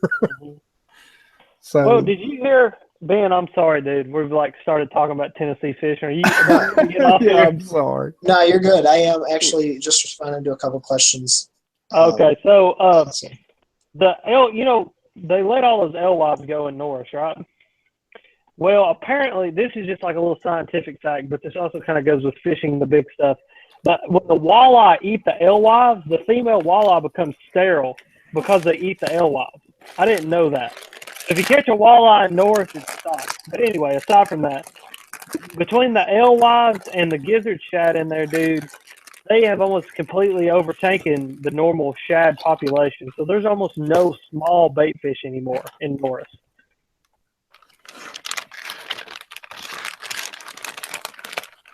Now there, look how clear that is. Yeah, dude, that'll kill. I think that'll kill, dude. I'm telling you. And that looks like an alewife too. Yes. Got that kind of bluish, weird color too. That purple color they get. Yeah, it's just a black. It's like they took their air gun and stood at about here and just went whoosh, just enough little black speckle down the side. Man, in clear water, I kill them on that. Dude, that's sexy. Hey, I'll tell you what though, and I'm just going to do this one promote here, guys. I'm telling you though, if you do fish those hollow bodies, I'm telling you, get you some of them right there. Yeah, that's the real deal. And I don't have any of those. I have no endorsement. I will send you some if you want some. But I was actually checking those out because he was like, when he did the video on it, he was taking those and he'd rig it up and he would pull on that swim bait, and he actually tore part of the head out, and he was still not able to pull that bait down because of that extra keeper that goes through there. And the biggest reason that he puts an oversized spring, and this was the pitch I gave all weekend, and this is straight from him. That really isn't a keeper right there. What that really does, guys, I fish these, and I mean they're soft as it gets, but it keeps it just because it's in the bottom. These hollow bellies are real bad about ripping, and so it keeps it running straight. I mean, so it can rip from head to tail, and it's still going to run true. And then the other great part about it, now see, you were talking about not having that wobble. I swear, I think that wobble on a swim bait really helps out a lot on a single swim bait. And that keel right there, you get that nice little slow. It's not erratic. It's not super hard, but it's a nice slow wobble. And it's like that Dream Bounce from Beast Coast. It does the same thing. You get that keel that drops down, and it's just a good wobble. And that's what's so good about that mag draft is that head wobble. it's just a subtle head wobble like it, dude. And it just does something to those fish. Yeah, it's like the Swimbait that the boom shad. Yeah. What is the guy's name that it's Boom Boom something? Yeah, Fred Rubanis. Yeah. You know, he even says in his video, he says that little bit of head wobble in that bait simulates a shad in distress, and so that's why they love it so much, and it does so well. That's a good thing. That right there, it'll give any swim bait, soft plastic swim bait, that head wobble.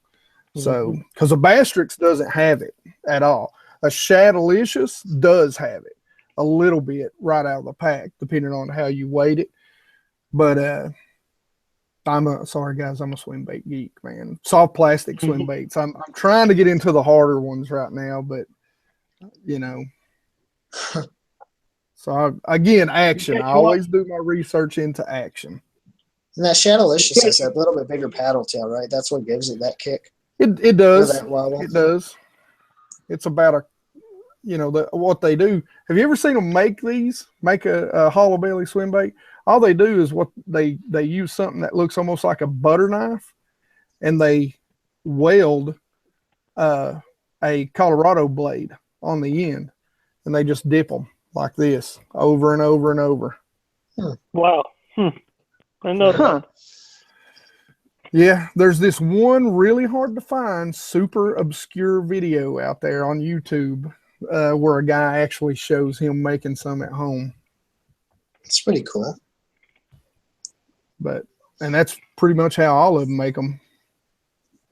Yeah, I mean, you look at, with the exception of like certain small differences, they're all they are similar.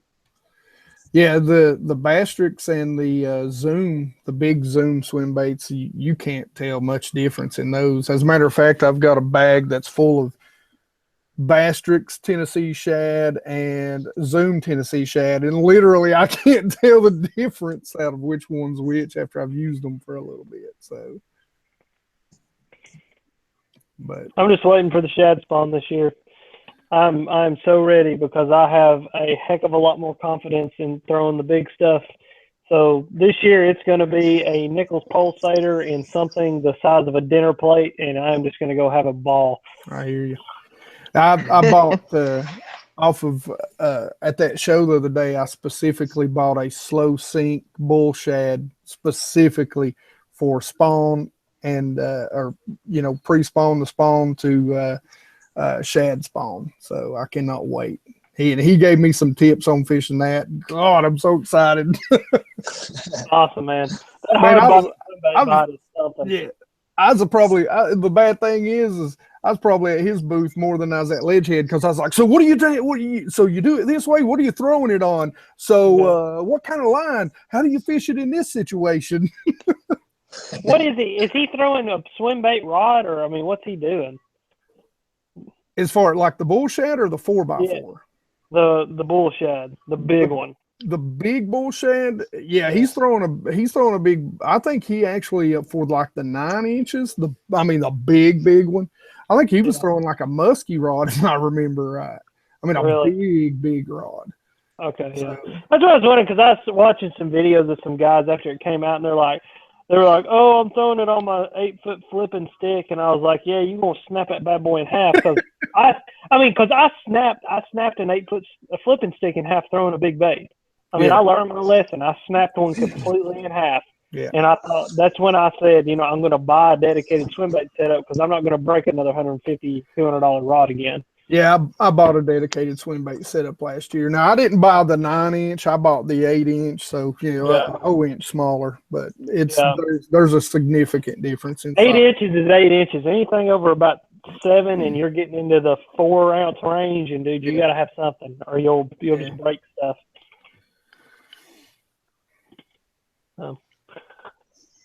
Benjamin, what do you think, man? I'm trying to end it, man. So here's one question. We'll go quick. What's your favorite rod and reel for your bait of choice? It doesn't matter what bait it is. Your favorite bait. What rod and reel do you like to use? So the bait doesn't matter. No, you can. Tell us your favorite rod and reel and what bait you would use it for. Okay. My favorite rod and reel setup I have in the boat is my 8-foot Bass Pro Shop glass micro cranking stick with my Ivo Garcia winch Generation 2, still made in Sweden. I've upgraded with orange steel Boca bearings, and I love to throw 8X and 10XDs and G87, any big deep diving crankbait on it, because I love to do that. One of my favorite things to do, chuck and wind. So that's mine. Hank, what about you, man? I like a good all-around rod. Give me a 7-foot to a 7.3 medium heavy, fast action. I can throw those 6-inch swim baits or a jig, and those are my 2 favorite baits in the world. So, yeah, you'll be interested by mine. Mine's pretty similar. But what about you, Ray? Dude, I like a 7-foot medium heavy gear ratio reel with the jig. I am a jigger. That's my go-to. I pick it up and I will not set her down. Yeah, I used to be a huge jig fisherman. Like I would go out and I'd have like, I used to not have a ton of tackle, but I'd have just 2 boxes full of jigs, and I'd go around and skip docks and flip laydowns, and I like fishing that heavy cover stuff. And now look at me, I play with the ferry wand half the time. But I guess Definitely. my favorite rod and reel combo is a 7'3". It's a big bear rod. It's a 7.3, 3/4 heavy, and it's a moderate action, so it's pretty much in between a crankbait and like a jig setup. So I can drag big worms on it from fishing largemouth. I can throw, my 300 DDs down to 20 foot. I can throw. That's what I use for my underspin. I mean, it's such a versatile rod, and then I rig it up with a Lew's BB1 Pro, 6/4-1, and probably 16-pound or 14-pound sunline sniper. So that's my setup. That's my favorite thing to do. Really, I mean, I like fishing fast. I love how y'all are so not like me. general. I'm like over here just like I want to go catch them in 25 foot of water with a 10XD. Done. But anyways, guys, we're going to end this. This has been by far the longest live stream. But it was a blast. We have made Lincoln. If you've ever seen the movie Lincoln, we have made it. Oh, yeah. You need to watch, that's for sure. go watch the movie Lincoln. But guys, go over and check out all these guys. Go check out Shoeless Rey. Give him go subscribe to his channel, man. He's got some great content. Catching some big fish out on those Oklahoma lakes. And my buddy Hank, he's over there catching some big fish down in Tennessee as well. So go give him a subscribe. And then Alex, I'm sure you guys have already pretty much subscribed to him. So go check him out. But yeah, go check out my new video. It dropped 2 hours and 40 minutes ago. So go check it out. Yeah, I'll see you guys later. Thanks so much. See you guys. Adios. Take care. Tight lines. God bless.